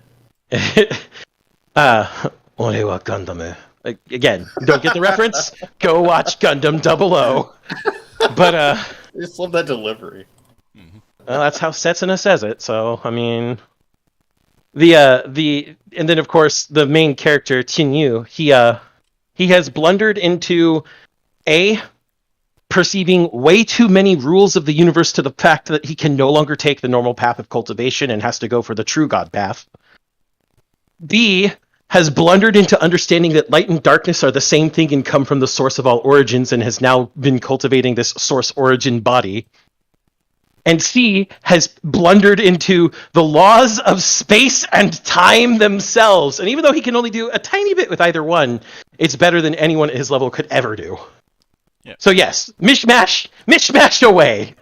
Plus, we're going freeform as it is, and I know I brought up Amalor, and one would think that'd mean I'd be utilizing the class system that it had, except all that class system did is, first off, it was another type of equipment. Second off, all that it did was lean further into what you were already developing. If you were developing a lot of magic stuff, it just gave you a little bit more magic stuff, and change your dash into a teleport, for instance. And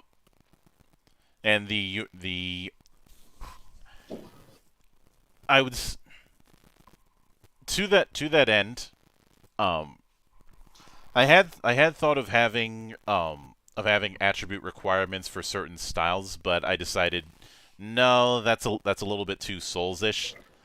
I think it'd be far better to have it where anybody can learn and use any style in theory. In practice, the way you distribute your core 3 attributes is going to determine which ones are going to scale better. I know, right?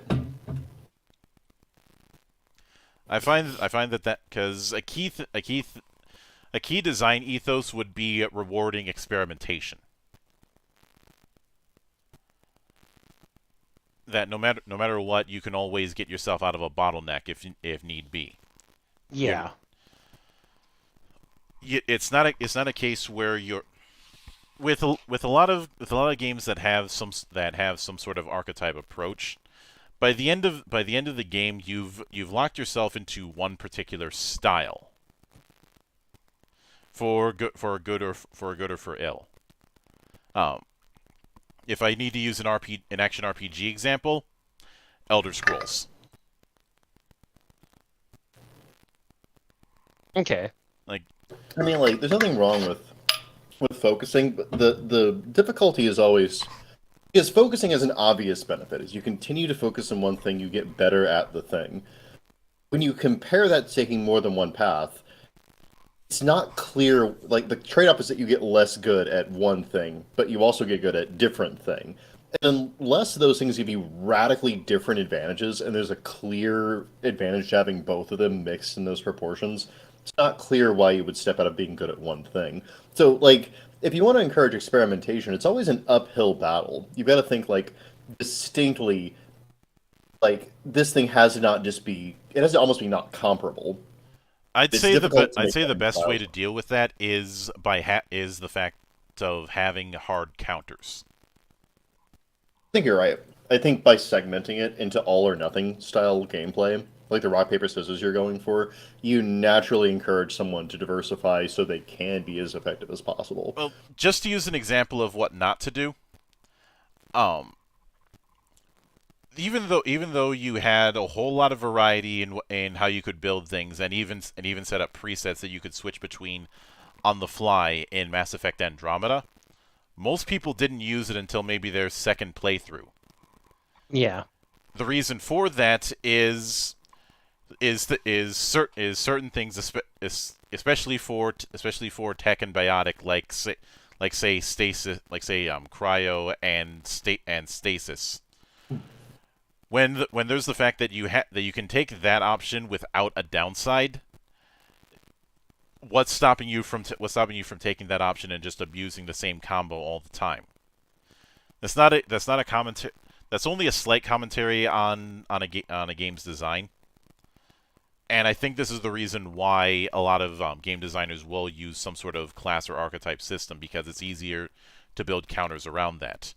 In our particular case, we have counters in two forms: the rock paper scissors thing that we mentioned earlier, but also having different types of enemies.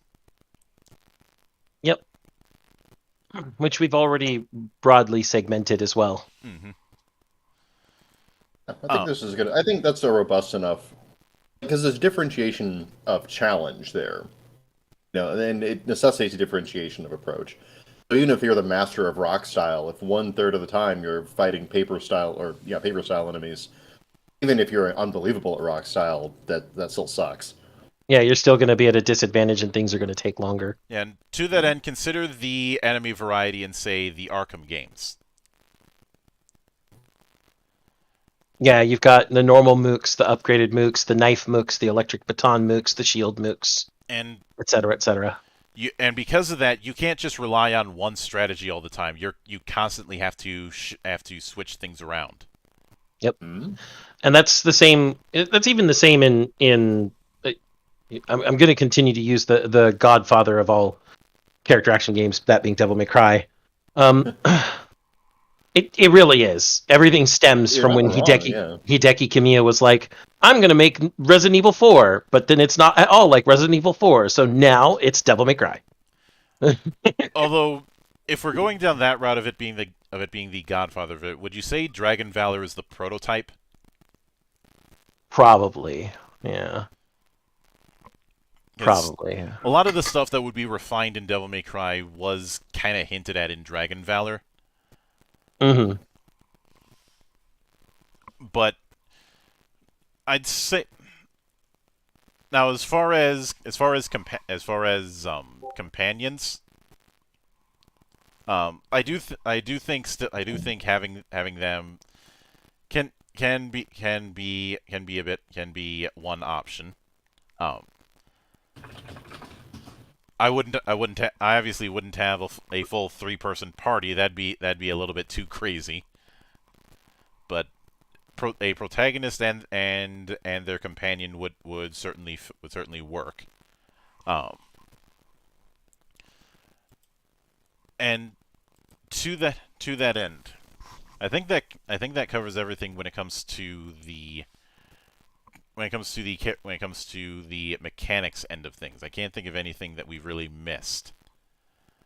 I mean, we've pretty much integrated everything, like how the player approaches it, what decisions they have, like what the. I mean, we haven't really laid out the specifics of what the beginning of every style is versus the later stuff, but we have kind of an idea for. Actually, that does bring me to one thing that I realized I forgot to cover, and that is how styles advance. Because originally, every time you level up, you'd get a style point that you could use to either increase damage, speed, or the efficacy of chi strikes, I believe it was. The problem that I had with that setup is you don't really feel all that much of a change. It just feels like numbers go up. Yeah, and then you never want it to be numbers go up. You never want it to be only numbers go up. Numbers go up can be part of it, but you want it to do other things as well. Honestly, as a game designer, if the only difference is that number go up and it doesn't actually change what the player is experiencing, I really feel like that's a failure. It's just tough at that point. Yeah, number went up, but the real difference between like this number and that number isn't that there's a slightly different number. It's that now I kill goblins in 1 hit instead of 2 hits or more. Like, that's significant. That's an actual change. The player experience, what's actually important to a player is what should change. Yeah. And that's why I said numbers should go up can be part of an upgrade, but should not be this focus of an upgrade. The focus of an upgrade should actually give you a tangible differential change. It should alter the way you interact with the game in some small but significant way. Yeah. And so with that, we can actually rip straight from all the character action games we've mentioned and just, hey, there are some really cool super special moves that you can buy to enhance this particular movement list. Would you have it that those particular ones are exclusive only to you can only get them from Jinbu?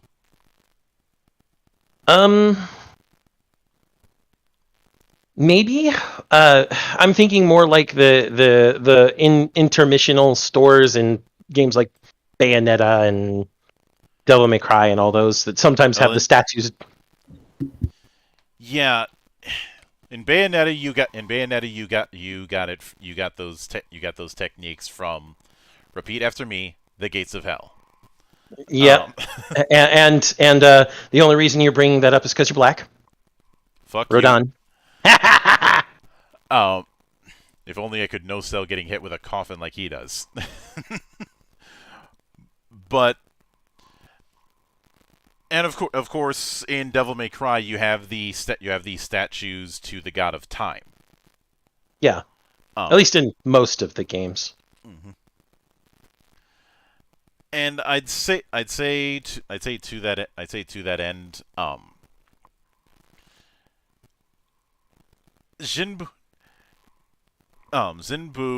I'd say there's certain techniques that he has on his own, but he also has techniques from other people that you could potentially get. They're just going to be a little bit more expensive because you're paying for convenience. Yeah, you since this is going to also have the exploration mechanics of being in a giant city and not just be confined to solely mission by mission action game. Just that's the primary gameplay loop. Yeah. We're going to have some exploration in the city. We're going to interact with the world more than just mission by mission. We're going to talk to people and potentially find some hidden martial masters who have techniques we've never heard of. Yeah. Want to manifest a spiritual horse and go jousting? Find one of the horse lords. Mm-hmm. And I'd say that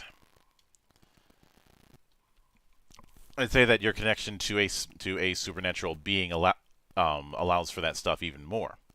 Mm-hmm.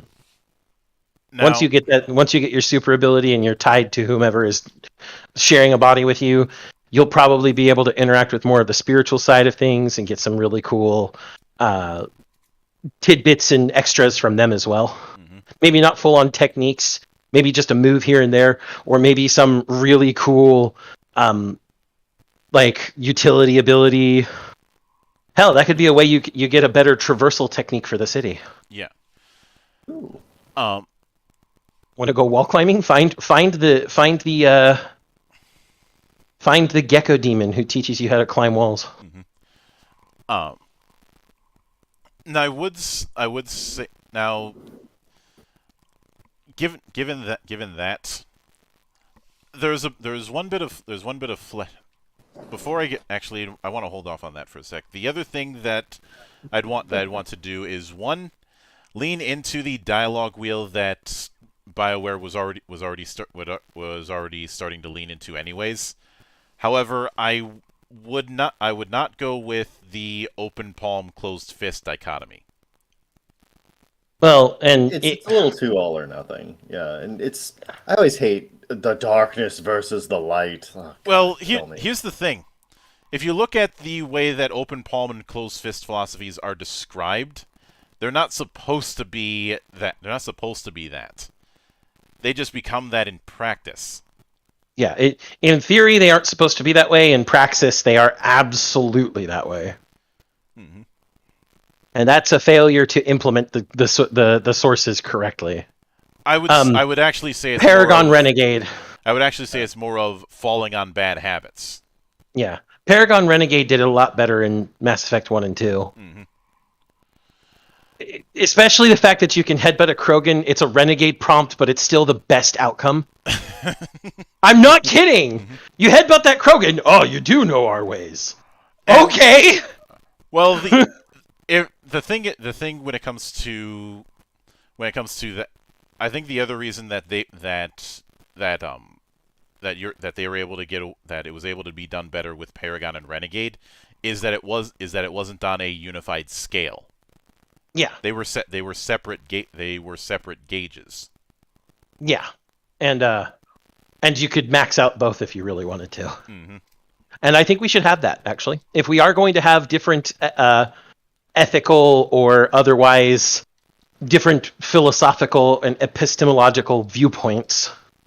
And there's your word for the day, people. Epistemology. Go look it up. Mm-hmm.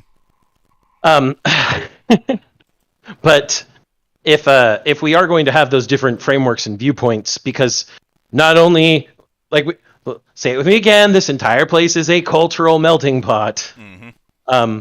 You're going to have philosophies and ideals from both the people that are primarily of the Jade Empire and the people of the other lands coming in, always mixing and clashing and proving out against each other. We could ostensibly have 3 overarching ideals, and I'm not going to call them open palm or closed fist. I'm going to call them patriotic for the people that are primarily of the Jade Empire, Mm-hmm. cosmopolitan for the people that primarily concern the multiculturalist aspect, and spiritual for people concerned with the Celestial Bureau and the mystical things therein. We're having short shrift to outsiders there, though. What do you I mean? mean, like, what if you really are completely outside that culture? Like, if you find a culture on the far side of all of that, you're like, no, their philosophy is best. Because Well- like, Cosmopolitan assumes there's a blend of Jade Empire and at least one other culture. So, I mean, like, we Well, don't have it to assumes- go outside the boundaries of the Jade Empire, but like, Cosmopolitan reflects the philosophy of that we mentioned earlier of people in Phoenix Gate seeing themselves as citizens of Phoenix Gate first and citizens of the Empire second. Yes. right, so Yeah. that kind of is in that way. It kind of is encompassing. Yes. Okay, I should have Here's communicated that a little bit better. No, I get it now. I'm just the last racehorse across the finish line. It's okay. Don't make excuses for me. I know I'm dumb. So another dumb thought. The freedom of being the dumb guy, though, is always it kind of allows you to say stupid things that might accidentally be innovative. Here's one. Are all of the 3 Imperial candidates wed to one of those philosophies primarily? No. I don't think they should be. And- They all represent... All 3 of those guys are just patriotism. And maybe one of them might have a little bit mixed on the spiritual, just because maybe they actually knew were closer to the spirit monk than the other siblings while he or she was still around the Imperial Well, city. imagine trying to apply that. Imagine trying to apply. Let me rephrase this. Consider the primary philosophies of the 3 kingdoms during the 3 kingdoms era. You had one of them that wanted to restore the past emperor. One of them who essentially wanted to do their own thing, and then you had one outlier. And obviously, this is a massive simplification, but the key thing is that the philosophies of each of those kingdoms was significantly broader. And I think if we tried to put the 3 successors into these 3 philosophies, it wouldn't Too narrow. It would be way too narrow, because the whole thing with all 3 of them is that each of them has just as much of a legitimate claim to the title of emperor or empress as the others. That's why there's this massive stalemate. And not to mention that the stalemate is only possibly one part of the hardships affecting the Jade Empire at large and Phoenix Gate in specific. Obviously, the fact that some sort of spiritual agent infects, attaches to, or otherwise becomes part of the main character is going to be a weakness between the spiritual bounds again. Mm-hmm. It's just that this time the weakness isn't because somebody decided to fuck around with a goddess. It's because of the fact that that strife always weakens the boundary, and Phoenix Gate is on top of a gigantic locus of spiritualism already. Mm-hmm. And to that end, we've danced around it, but since we're not going with the idea of our protagonist being a spirit monk, what would you guys suggest instead for our protagonist's background? Well, our protagonist already has to have at least some passing familiarity with the martial and weapon styles at the very least. Mm-hmm. Not to mention the fact that in order to give justification for getting to a place where he could even come close to the spiritual locus of the city, he would have to have some sort of clearance to go into the Undercity. I'm thinking we put him in as some sort of mid-level non-commissioned officer in the Imperial Army that was not conscripted but recruited from Phoenix Gate. Somebody who's lived in Phoenix Gate all their life, joined the Imperial Army, worked their way up to like a sergeant. This also makes him a slightly older character. I don't think we need a young guy. I actually think a slightly grizzled, slightly more like late 20s, early 30s guy is going to be more suitable for this type of world we're building. I was thinking some mix between an Imperial Sergeant and minor nobility. I mean, it would give him a reason to join the Imperial Army and seek some sort of a position beyond normal, foot soldier. He could potentially be some sort of merchant baron that got a real minor title of nobility, or from a family of merchant barons that got a real title of minor nobility. Thinking that the title was from the family, not from him himself. Yeah, and so his family is like I said, I'm not saying robber barons because it's well past the time of robber barons by point we're in Phoenix Gate, but people who were merchants that had a large amount of influence in Phoenix Gate at one point, given a minor title of nobility by the Jade Emperor at some point. Mm-hmm. And no, this is not the Jade Emperor of Chinese cosmology, even though it is called the Jade Empire. And that's kind of the reference they're trying to go for. Yeah. They're really kind of having their cake and eating it too with the way they dipped into Chinese mythology. Hey, it worked as a game. It worked really well as a game setting. I'm not gonna lie. Yeah, and people want to problematize that shit nowadays, but honestly, it was fine. Look, anybody's got a problem with that can kiss my black ass.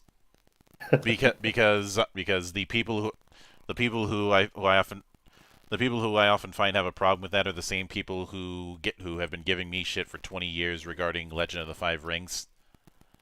I Legend of the Five Rings.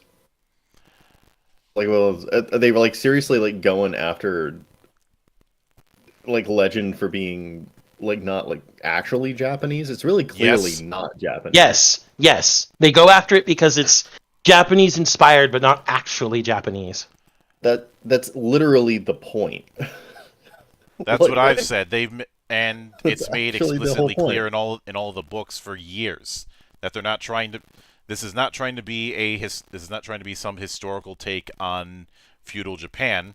It's Rokugan. Yeah, it's Rokugan, not Japan, and not Rokugan. I don't care how Australian you are. It's not how you say it. You know who you are. You know who you are, Australian role players. I'm on to you. Mm-hmm. But I think having him some sort of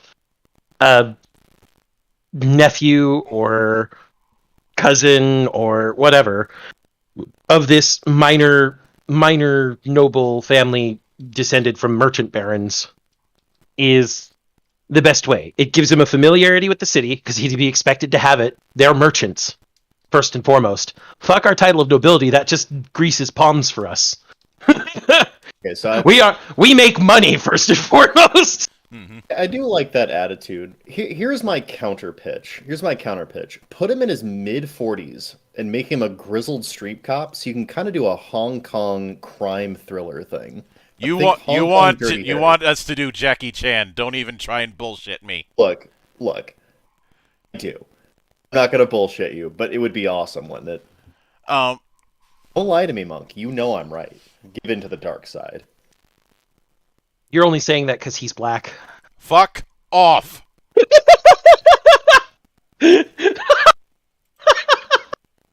The fact that I got to make that joke based off of something Joel said is the highlight of my night. Um, This is why I get blocked on Twitter, is because of shit like that. So. I get Well, blocked- you know what, Joel? They just don't know how cool you are. Fuck them. but I'm gonna put that in my little Twitter handle. You don't know how cool I am. Fuck you. Do it. Do it. but the key thing here is I think going as tempting as that is, put that in the back of your mind when we talk about followers, but not necessarily for the protagonist. So I the just have an follower is Jackie objection Chan, to even 20 better. to 30 something guy that's maybe kind of nobility. I don't know. It just seems so milquetoast, you know. It's Well, like you have this really interesting setting. I want someone who. I want Here's someone with more character. To here's interact with it. here's the problem with that, Joel. I have to invoke the discussion that we had on a previous Geek Watch called "Why Protagonists Shouldn't Be Silent." I like silent protagonists. So you're gonna have to. It's already an uphill battle against me. Oh no. I like silent protagonists, but there are certain games and certain characters where you have a silent protagonist who should not be a silent protagonist. And Because character action games tend to epitomize that. And a good example of a character who ends up being a silent protagonist who really shouldn't be is Corvo Atano in Dishonored. He has far too much connection to the setting and the circumstances that he's in to not be speaking during cutscenes. Master assassin, lover of the Empress. There's a lot of things that make him so deeply ingrained into the world that the man really should have had his own voice. To a The thing certain is, like, in the assumption there is that it is your voice. He's a man of action. He talks through your choices, and I'm fine with that. except there's no way for it to be you because Corvo isn't a blank slate. Yeah, Corvo's definitely not a blank Master slate. Chief is a blank slate. Marathon Security Officer is a blank slate. To a certain extent, the Doomslayer is a blank slate. He's just a man. He's just a man too fuck-ass mad to die. Right, and I don't think it's a prerequisite that a character is a tabula rasa. There's your second, by the way, word of the day, phrase of the day is tabula rasa, means blank slate. But I don't think it's necessary for a character to have that for them to be a silent protagonist. They can be richly ingrained in the world with a robust and specific history. You're still just taking control of a character. And it's still speaking through your actions. Your decisions are what guide the character. I'm fine with that. Like, I don't see how that's congruent with my experience in video games. Really, any game. Counter. Dante in Devil May Cry. Gene in God Hand. Gene and Godhand's a really great example, too. He's not silent, that's for fucking sure! He's not silent, but his most meaningful interaction with the game is when he's using the God Hand and kicking ass, because the first time I played God Hand, I was constantly getting my ass kicked and like begging for my life because there's literally a beg for your life button in that game. And like so I was a dipshit who happened into power, and that was the actual character as far as I was concerned. But like the 100th time I played God Hand, when I was like shredding through the wastes with my awesome God Hand because I finally got good at the game, I really did live up to its legacy, and I was a vastly different character. Same game, same player, different character, and it's just based on the way I interacted with it. Well, but then if you look at any time he acts in the cutscenes, it's the same whether you've been the dipshit who bumbled into power or whether you are the God Hand. The same words can mean vastly different things based on the context. And that's the thing. Those same actions, same acting, and the same cutscenes meant different things for the two characters. Because whether or not he was a goof who had literally the power of a god, whether or not he actually was a complete dipshit was based on my skill level. The point that I'm getting at is even let's consider our contemporary in this if we're dealing with BioWare adjacent games. Commander Shepard. With Shepard isn't a total tabula rasa and isn't necessarily to be. It is colored with the concept of being a career soldier. Wait a minute. We ignored the obvious solution. Fuck you both. Okay. You want your guy who was a beat cop. You want your minor noble, and we frame it both that they get into the Imperial Army, and you do as fucking Mass Effect 1 did. Hey guys, choose your background. That's actually where I was leaning into, and there are I agree. At least Mildred is an idiot. Please continue. There are three backgrounds I'm considering, and each of the key thing with each of them is that the noble merchants, you are connected with them in some manner. Because for the story that I have planned, you need that. It's just what angle you take. One of the angles is as an Imperial sergeant. Mm.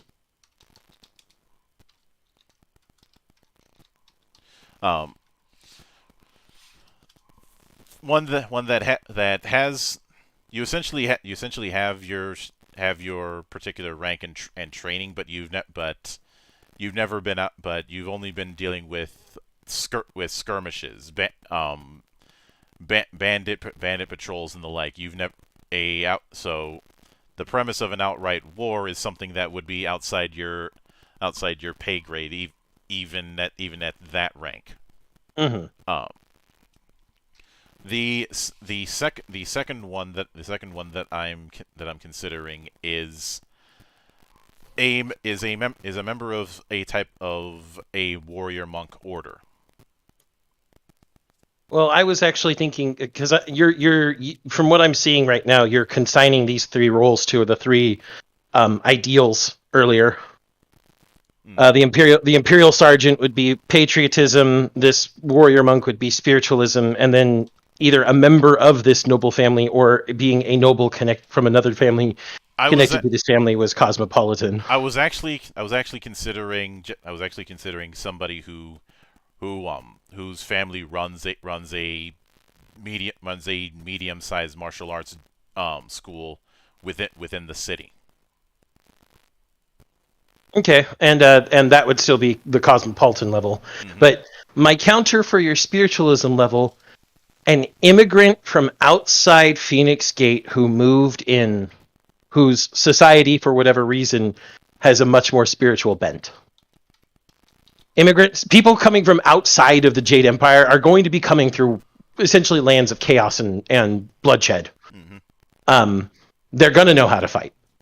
And you immigrated to Phoenix Gate some number of years ago because you didn't want to live in a life of constant strife and wanted to seek more harmony with the gods and spirits you worship. So we have let's say Imperial Sergeant. I'm gonna put the Cosmopolitan entry as Martial Arts Adept. Okay. And then for the spiritualist, I think Immigrant Missionary might be the best. I'll go with Missionary. Yeah. And the thing I wanted to lean with Warrior Monk to have somebody who would be more on the ground, because going with a full-on priest would create a degree of separation. Yeah. You would be more involved with the actual shrines and temples than you would be with the people. Mm-hmm.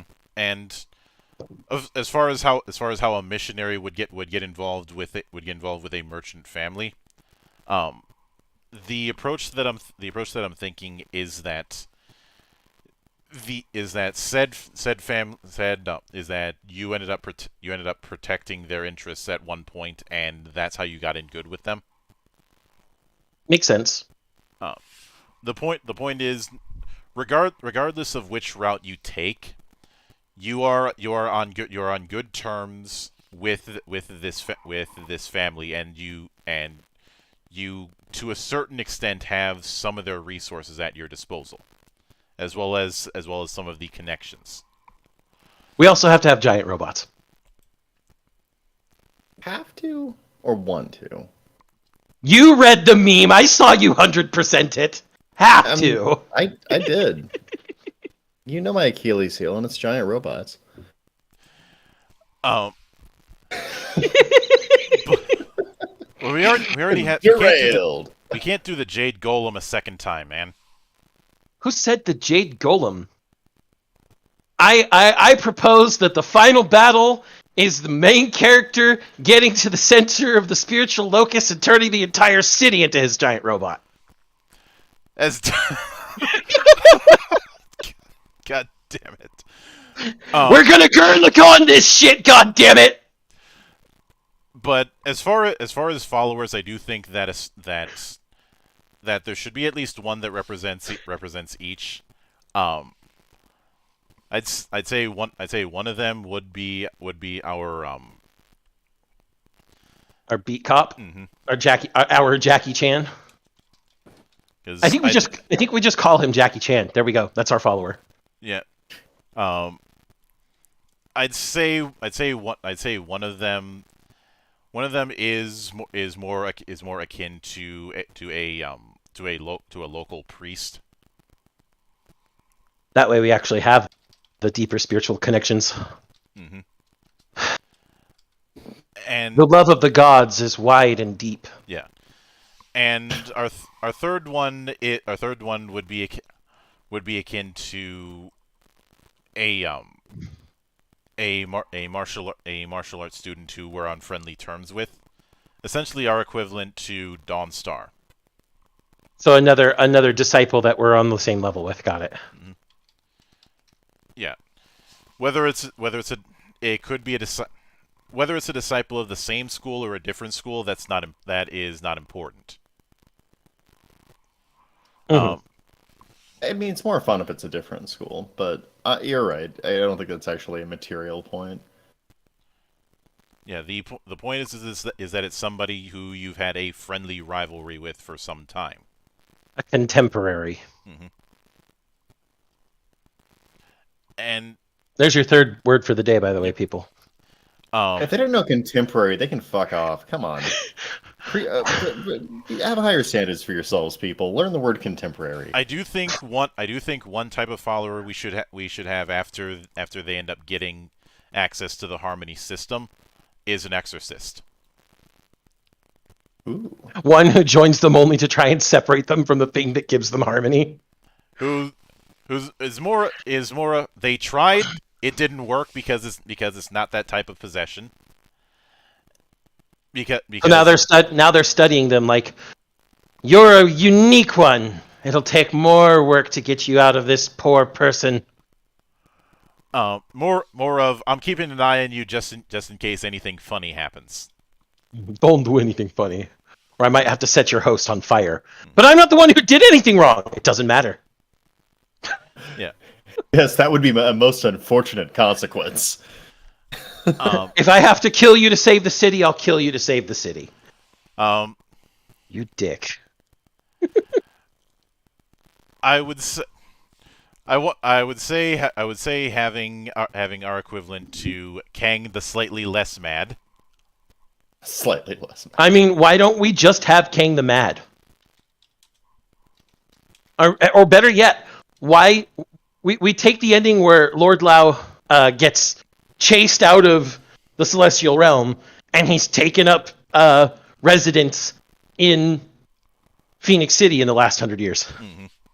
And Lord Lao's furnace is open, and everybody knows Lord Lao is there. Let's say it that. We don't need him hiding. I would go with the idea that if he's approached about it, saying, "Wasn't there a Kang the Mad 100 years ago?" He would probably argue that Kang the Mad is a title, which is technically true. I mean, it's a title he gave himself, and it is technically true. It's technically correct. Mm-hmm. The best kind of correct. Yeah. That's kind of correct. It's just that instead of having him be support, this incarnation actually has some degree of being willing to fight, even if it's fighting with crazy ass gadgetry. Hey, Because this only gives me more justification for my giant robot fight. And let's not forget that one of his main gimmicks is he makes things fly and he makes things explode. We get to see a lot of the flying thing. We don't get to see as much of the exploding thing. Which is good, because I'd rather be flying than exploding on something that's flying. Yeah. And as he points out, the things that fly tend to survive. The things that explode, not so much. Yep. I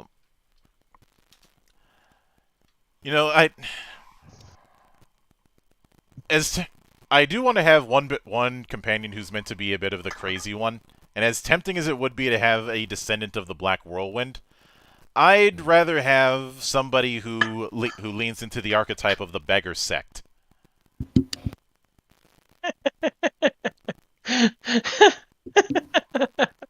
Okay. Go on. It's the classic thing, the street beggar / performer who's actually a proficient martial artist. Uh-huh. And I understand that. Essentially, it's also be a good way to introduce one particular unarmed style that everybody loves to see in action, and I love to use in certain fighting games to troll. Oh God. Are you drunk enough yet? Let me grab more whiskey. Come on, we gotta have that in some form. We had that in the first game through Henpecked Ho. Yes, we did. Mm-hmm. It was just a temporary power-up and kind of sucked. And then InStyle made it something more viable. Still kind of sucked compared to other stuff InStyle did, though. Like, making Drunken Style in Jade Empire 1 useful would have taken a lot more overhaul. Yeah. But I wrote it in as Vagabond. They appear like they're in the wrong place at the wrong time, but that's actually not the case. They're just following you because they're crazy stalkers. No, they're following because one, it was interesting. Two, it's their orders, and three, somebody has to be part of Phoenix Gate as part of the Beggars Network.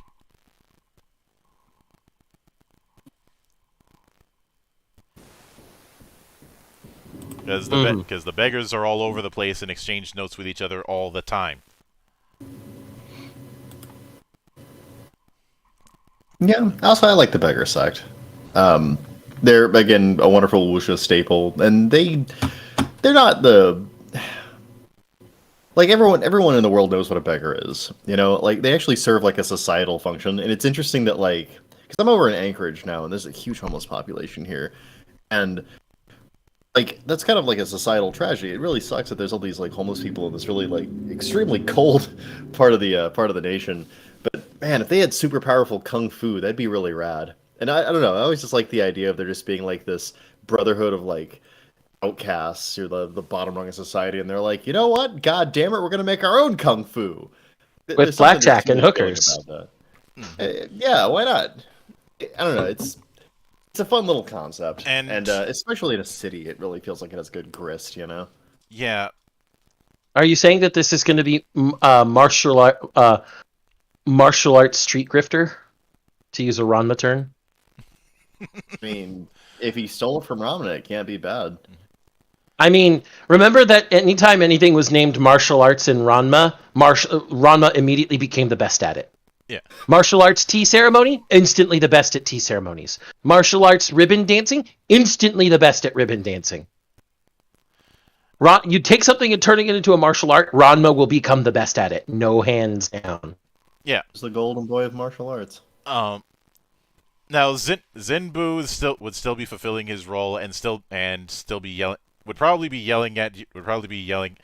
After I finally got out. I finally got out of the commerce job, and then you showed up.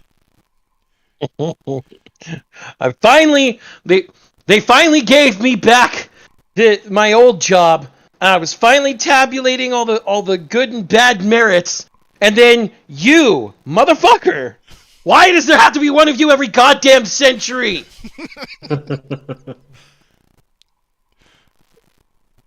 And it's like because of this, I'm back to doing commerce. I'm back in mercantile, goddammit. It's always back into mercantile. You don't have any idea what hell this is. So you will be, and the approach I think as I know it sounds like I'd be making Zenbu a bit assholish, but it's picking on the whole celestial bureaucracy concept, and two, it's this. I have mentioned before my love for Terry Pratchett, and doing something like this is a very Pratchett thing. Yep. It is. Also, I've been reading The Journey to the West to my kids, and I gotta tell you, it's not like they don't make. It's not like Chinese myth doesn't make fun of the celestial bureaucracy. It is kind of ripe for comedy. So yeah, I think this is very in character. Mm-hmm. And Very in theme.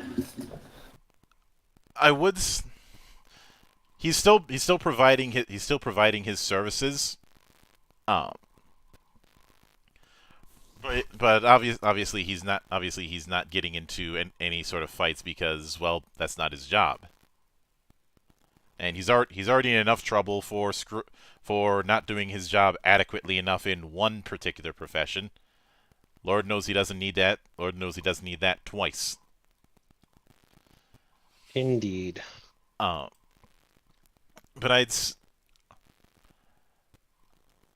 I would say that while using Silk Fox herself is something that I wouldn't consider, the idea of an Imperial working alongside you in disguise is something I'd like to keep. That's a good throwback, I think, and we could also do a fresh twist on it, which I think would keep it really fresh. You know, do something like it's the same basic concept, but like it's our version of that. So yeah, no, I think that's a good idea, actually. Mm-hmm. And I would. Hey, speaking of that, though, are we gonna do like romance trees? Like, are we going like Mass Effect with this, or like? I usually are we focusing it a little bit more? I'd like to be a bit more focused, and I usually don't delve into that in these kind of projects, largely because there'd be too many moving parts. Also, as I've mentioned before, I don't like shippers. And I think you are such a goddamn monk. I think the big thing though is that in a lot of games with wide open character choice, romances are done kind of perfunctorily. If you look at even the romance system in Jade Empire itself is pretty perfunctory. All it does is really change a little bit of dialogue in the game and their endings. It doesn't really do anything mechanically. And frankly, sometimes you might get sometimes you might get a technique out of it, but ultimately it's far too in the weeds for this particular project. If we were gonna, if the honestly, I'm of the camp that if you are gonna have the romance aspect in a game, it needs to be more mechanically ingrained. It needs to have an impact on the actual mechanics of what you're doing. Even the romances in Dragon Age, while fun and nice little character development, don't really have mechanical impact until you get to Inquisition, where you can meet the lover, one of the many lovers that the Grey Warden can have. Mm-hmm. And even then, it only affects it in way of flavor rather than in way of mechanics. It feels vestigial, I guess is the best word. Yeah. Well, okay, and that's a completely valid observation. But my question then is, for another different type of game, I would actually have this question. For this game, I actually have an answer for it, so I'll give you my answer. But the question I would have is, well, what the hell are you looking for as far as mechanical impacts? Different guns, like what your lover gives you a different kind of gun. But like, actually, there is a lot of like Taoist cultivation that has to do with like, and I'm gonna get to the. Are you core going of to this get to without dual elaborating. cultivation? I'm just saying there's precedence for it. Yes, there is precedent for sex slavery and raping in order to literally strip the power from the person that you're having sex with on both sides. Well, I don't know about that, but there is precedence for taking a lover that is close to you in martial prowess of a different gender versus the same gender, and that having implications for your chi. I don't know what you're talking about with the sex slavery. That's nothing I've read So into. more common in wuxia, as an aside here, is the idea of women having a plethora of yin energy and men having a plethora of yang energy, as per how the tai chi and everything else works. And a lot of bad guys will use aphrodisiacs and drugs to seduce women with a high amount of yin energy in order to steal it from them in a lot of different wuxia works. More shanxia works, actually. And fair enough. I wouldn't want to go there, particularly in this game, mostly because I think ostensibly we're playing a good guy. Yeah, but that would give mechanical weight to different romantic options. You're in love with this guy. Well, that gives you an excess of yang energy, and now you can throw fireballs. It doesn't have to be super complicated. And that right there, what you just said, is steps better than what most romances do in these types of games. Right. There actually is an answer in this particular kind of game. So, But then there's the other side of that. You then have to somehow balance that with the narrative arc. When I say that I want a romance to be tied mechanically to the game, it's not just mechanically. If I were going to design a game with some romances in mind, and mind you, this is already well outside of my wheelhouse. I can't actually program games to save my life. The scenario order would fundamentally change once you had locked a romance in, because now circumstances having to do with your lover's background and where they are in life, etc., are going to directly either accommodate or impinge upon your goals. And so the fundamental way that you have to do things narratively has to change. For example, if Silk Fox had revealed earlier that she was the princess to the spirit monk right after you really start chasing her romantically, if I were going to make it change things, it would change entirely some of the interactions in the Imperial City, other interactions within Dirge, and later on when confronting the Emperor and the strategist Sun Li. There would have had to be massive changes to how the rest of the game was going to go from that point, because now you are directly implicated by the fact that you are fucking the Imperial Princess. Well, I feel like that's a result of her being the princess, not the result of making a romantic choice. You can Yes. have something that influences both the mechanics and like the plot in terms of like what kind of bosses you encounter and like what their reason for interacting with different things is. And that's what I Without feel making like. it quite that. Yeah, Honestly, you could do it. I don't know that I'd make it that big of a deal. I think if it's going to be something that's effectively tangential, it really could just effectively give you a little superpower, like extra yang energy. There's one small problem that you haven't considered. Sure, there's plenty I haven't considered, but I'm just spitballing. When have we brought up Taoism in this until you brought it up? I mean, it doesn't have to be actually literal Taoism. Like, you could just do something that was kind of like based on it, but flavored in our way. The Like, point, I'm just saying that there's precedence for it in the type of story that we're working on. precedence Anytime you isn't bring any kind of precedence isn't any enough. any cultivation, there's precedence for something like this. Beyond precedence, like it's in character for the type of genre. Look, I'm just saying, if you do want to keep romantic options on the table, there is a way to make them mechanically viable. I'm not saying we should even. I'm just saying that you could. And I'm not disagreeing with that. I'm just saying that, you know, a lot of the times they're made perfunctorily as an afterthought, and that's not really the focus of our story. Mm-hmm. Yeah, and I agree with you there. I think that the story really isn't about romance at its heart, and so we really shouldn't go there. And if we do, there shouldn't be a choice in romance. It should be like, no, your character falls in love with this character. Consider the fact that when I've been describing the followers, I've been describing them as archetypes. For me to go down that route, we'd have to write out all of the characters on the spot, and I don't have the time or the alcohol to do that. So, And I don't think any of us do. So, as we often say, rails.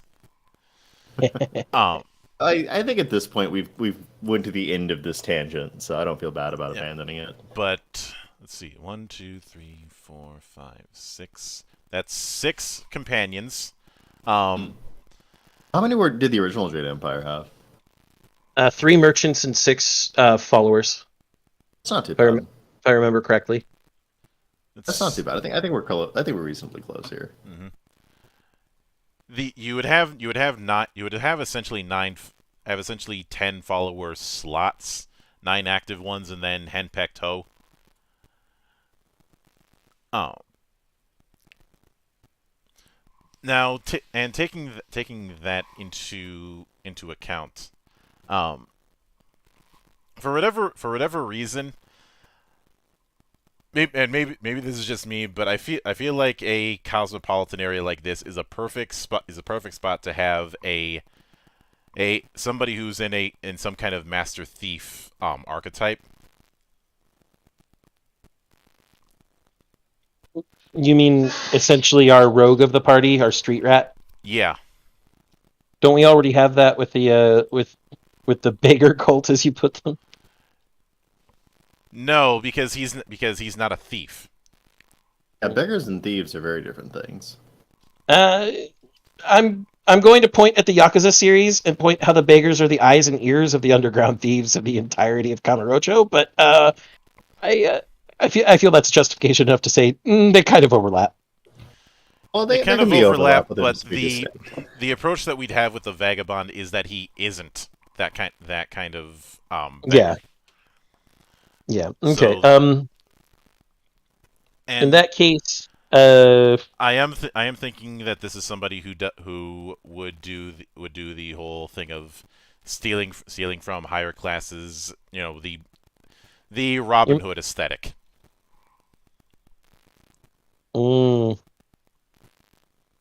He's making a Maoist. Making a Maoist. No, that is not my intention, and fuck you for thinking that.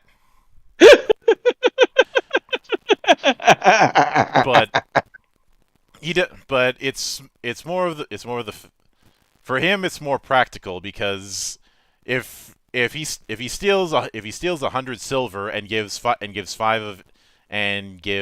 of it to 50 people, it would be hard for him to be tracked.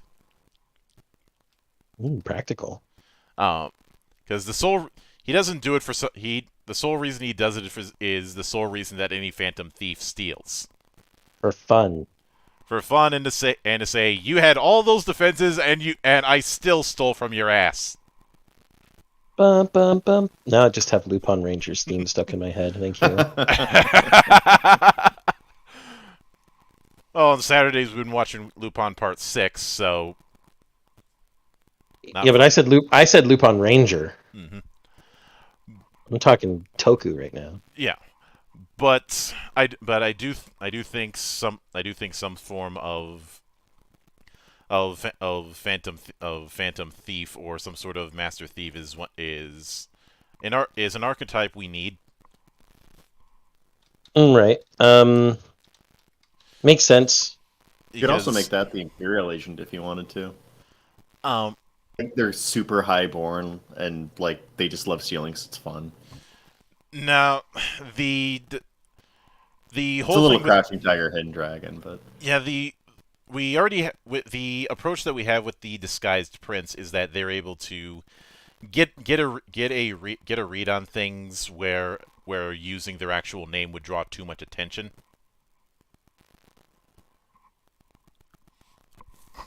That's the reason why you have the archetype of royalty going into a place incognito. Sometimes it's just to explore to satisfy curiosities. Other times it's to get a view on the actual state of things instead of what they're getting from the people at court. And almost all the time it leads to trouble. Mm-hmm. Mm-hmm. Or in some cases, it's somebody who wants to sneak out and have fun when they're supposed to be asleep at night in their room. You know, there's many reasons to do that. And the other reason that I wanted the Master Thief archetype is they'd know the hidden ins and outs to get around within the city.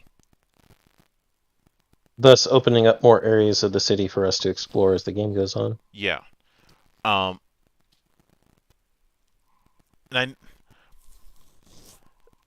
I know some people might ask, what would be the equivalent of something like Chai-Ka / Wildflower? They're really the closest when it comes to the spiritual representation. We already have that with our Exorcist. It's just in a different angle because obviously what Chai-Ka was is not far off from what the protagonist is once they unlock the Harmony system. Yep. But speaking of that, the approach that I'm considering is they end up getting roped into this idea that they found the way into an old tomb and it's the potential of a big score.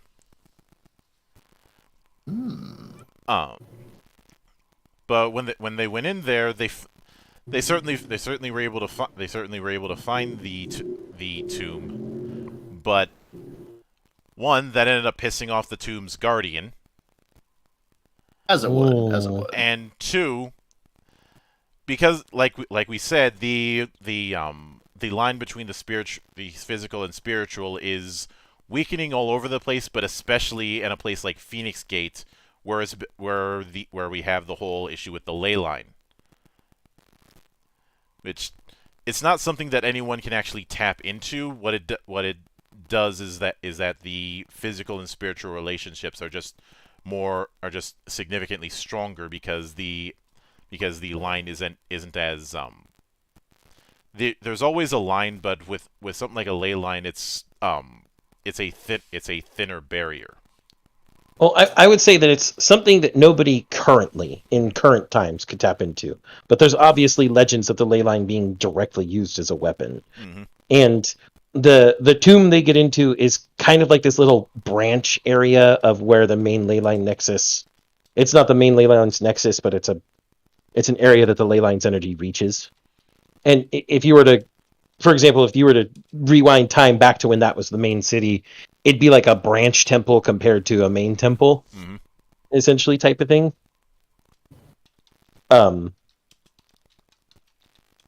Yeah, the approach that I'm going with is when they're confronted with the Guardian, even though he's yelling and cursing at them about it, he can't actually do it. He can't actually attack them because of the fact that he doesn't have the proper link. Yeah. But because of the fact that the line is weakening, they end up being attacked by either lost spirits or some type of minor demon. And it's a case of either fuse with me or you guys are gonna die. Hey, the guy on my altar. I'm gonna take over your body now so that we can get you out of here, and also close this tear between the realms. What do you mean, this tear between the realms? Just do it, dumbass! The character's like, fine. I say we give a choice there, and if they choose no, they get a game over. You idiot! Why? And everything just falls. Rocks falls. Everybody dies. Essentially, No. I think it should be a game over where the thing just forces it to take over your body. You watch as the AI beats the bad guys, and then your body burns up because he forced his way in. I think it's a better game over. Yeah. But the key thing with this fusion is that it isn't possession. It is essentially soul fusion. It's alignment and synchronicity. Yeah. That's why we call it the harmonic meter. And to that end, now as far as why you do the tomb raid if you were, say, an Imperial Sergeant, there might be useful. It's for each of them. There's different reasons as to why they would join in on this. For the sergeant, they'd want to have it secured in case somebody uses it as a hideout.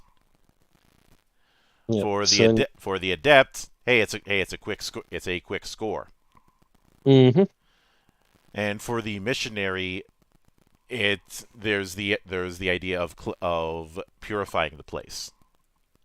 Yep, not only purifying, but he's drawn to the energy there because he can feel the spiritual nature of this particular area. Now, but it's shortly afterwards that you do end up meeting the exorcist, who is able to sense the fact that you're sharing space with the Guardian. And as far as the appearance of said Guardian, I would not have it look like Chai-Ka or something outwardly demonic like that. But I also wouldn't have it looking too humanoid either. No. I'd say something more akin to. I keep thinking of the fox spirit, but something on that level of bipedal but not quite humanoid. Yeah.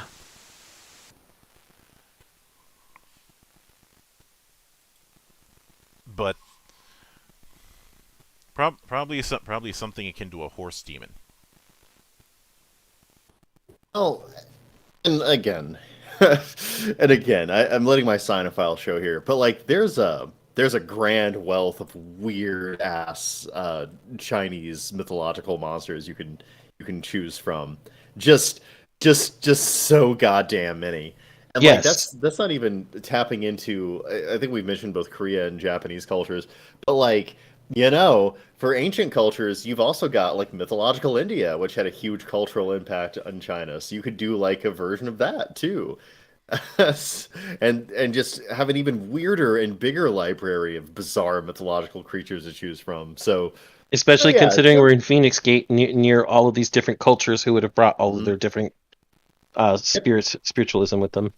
Exactly, and built on ancient ruins on top of that. So yeah, we have plenty of cool shit to choose from in terms of what this thing could manifest as. Yeah, but the Just oodles. but the key thing is that they're not is something that would be bipedal but not necessarily humanoid. Um, Well, that is the definite is a characteristic of almost every mythological creature in China. So there's plenty of bipedal and in no way humanoid things. But we're not looking to specifically define what he is. Just he's supposed to be not entirely demonic, but also obviously not human. mhm. Okay. Um, You won't find any paucity of things Oh, for inspiration. I am well fucking aware. You you you talk about being a cynophile, yeah. I have a they say sometimes I've probably spent too much time wiki walking various different forums and well wiki itself regarding East Asian mythos. So I'm well aware of how many different things there are that can be taken here. Excellent. Just so we know, that there's such an A ocean slew. of weird creatures. A slew, a cornucopia, there are a smorgasbord. There are numerous words I could use. yeah. Now, when it comes to the thing is with the exorcists is that they end up confronting you directly and try their ritual, which eventually descends into a full-on boss fight with them using the wooden sword to subdue you. Which doesn't work very well when you beat the crap out of them. One it does well. They try using a standard exorcism method. It doesn't work because this isn't a possession. They try other methods which don't work. They're dead set convinced that you are possessed by an evil spirit, not realizing that this is a mutual arrangement. Mutual arrangement born of crisis, but mutual nonetheless. Yeah, and as far as why it lasts beyond the initial fusion, it's because as long as this weakness in the veil is going to exist around here, this might end up happening again. Yep, you've Even been have him like thrust. occasionally talking to his little spirit companion, just Yes, like we're renegotiating the terms of their bond. That could be fun. yeah, yes, we're gonna have him venom it up with his spirit self. Mm-hmm. Fuck yeah. Eddie, we are drunk. Sorry, I had to. I really liked the new Venom movies. I don't care that they weren't good. There's just such a thing as a guilty pleasure, Joel. That's what we call those. Yeah, but afterwards he figures if he can't exercise it, he'll just beat the spirit out of you. Literally beating the devil out of you. Mm-hmm. Which, Man, he would have made Bob Ross proud. which doesn't work, obviously. Because you beat him down first. Yeah. And even after that, that's where you can have the whole thing of this obvious. He still thinks you're possessed. He just can't figure out how to undo the possession yet. But he'll figure something out. He just has to observe. So you can kind of have the gag of him We were joking earlier about the vagabond stalking. No, the exorcist is the one who's stalking you. Eventually, you get fed up and be like, "If you're gonna watch me from a distance, just watch me from up close, you idiot." Mm-hmm. And I could easily see the protagonist just walking along an alley and the guardian going, the exorcist is following us. Yeah, I know. Are you going to do anything about it? Not yet. No. If they become a problem, I might. Mm-mm. They're They just get a in our way, weird I might put exorcist them. voyeur. They should constantly call them a voyeur or a peeping tom or something like that. Dude, he'd be getting so many people on the streets being like, "What is that guy doing?" Mm-hmm. Oh God, a pervert! Yeah, I'm not a pervert. I'm a monk. Same difference. I kind of love this character. Okay, so what else have we got to lay down for this game? I feel like in broad strokes we've pretty much put it together. I mean, like it feels like it's been a 2-hour-long pitch, but I'm buying the pitch. I'd say the other thing is that throughout a lot of it, you're dealing with small and larger scale tasks as you're dealing with the escalations regarding where Phoenix Gate is standing in this particular scenario, because of it being a trading post, I'd go with the idea that it is right on the border between at least two of those nations, or it's within relative distance to power bases of all three factions.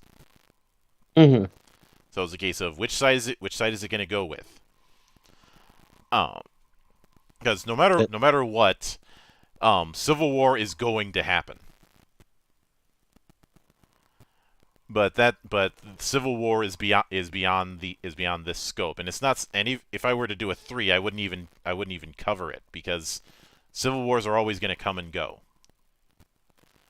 But it's more about dealing with the fact that this tension is causing these rifts.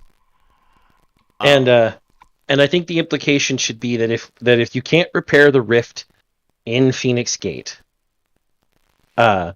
it's going to ripple throughout that ley line to other ley lines, and potentially plunge the Jade Empire and the world into a crisis with these otherworldly beings. Mm-hmm.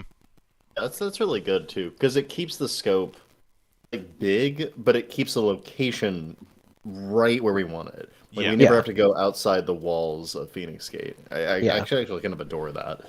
It keeps our location centered, but it makes the stakes large enough to matter on the scale of needing those 3 different values and needing to circumnavigate not only the city itself, but its denizens. Oh yeah, and the ley line should definitely be a confluence of different ley lines, such as that you can't go to the one place where the energy beam is shooting to the sky. It's got to be like, no, we've got to holistically go around and put out all the little chi fires in the ley lines. That'll make sure you're interacting with a huge amount of the city, and at a great depth too. Yeah, you have to put out all the smaller branches, like where you found the Guardian, before you can get to the central nexus and put out the main source. Fight the boss. Fight the boss in your giant robot, yes. Fight the boss in your giant robot. Okay, so do we have this one in the can then? There's two other avenues that I want to cover. Okay, let's cover them. So first of it is the fact that you're shifting between seeing the physical and the spiritual plane in certain areas. Because Soul Reaper kind of thing, or something like that, except a lot more easily. You're not jumping into the spiritual plane when you get your ass kicked. It's not a case like with Raziel. It's more an overlap. Yeah, because by being the subject of that fusion, you are a being between worlds.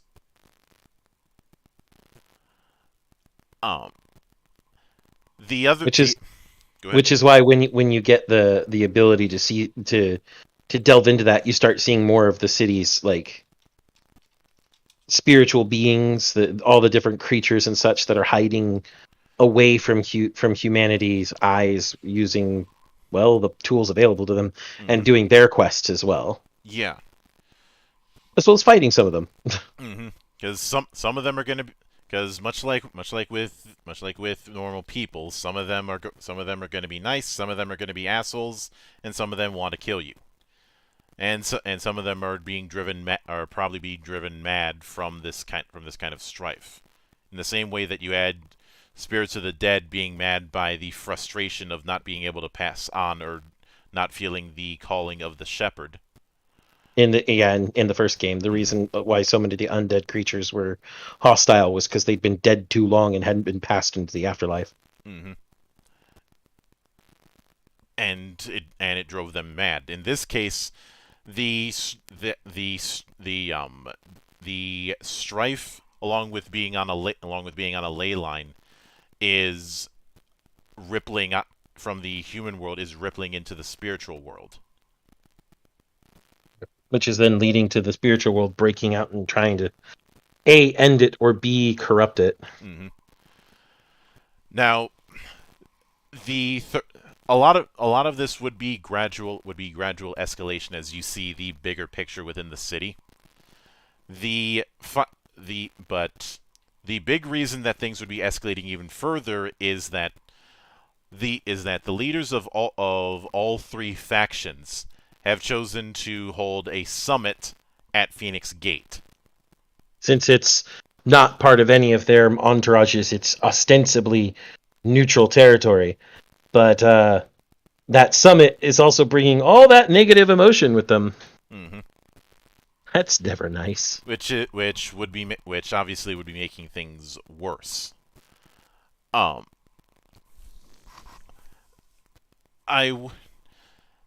would say, as tempting as it would, I know that it would be tempting to use the Lotus Assassins as some sort of big bad adjacent. I'd rather not. I would rather use some sort of death cult. I think a death cult is a better idea. The Lotus Assassins were kind of their own thing, having to do with the specific goals of the B-Bag in one. But the key thing is that in the climax of it, as tempting as it would, we couldn't do the city robot kind of thing the way that you're thinking, as in turning the city into a mech. But I know. the idea of using the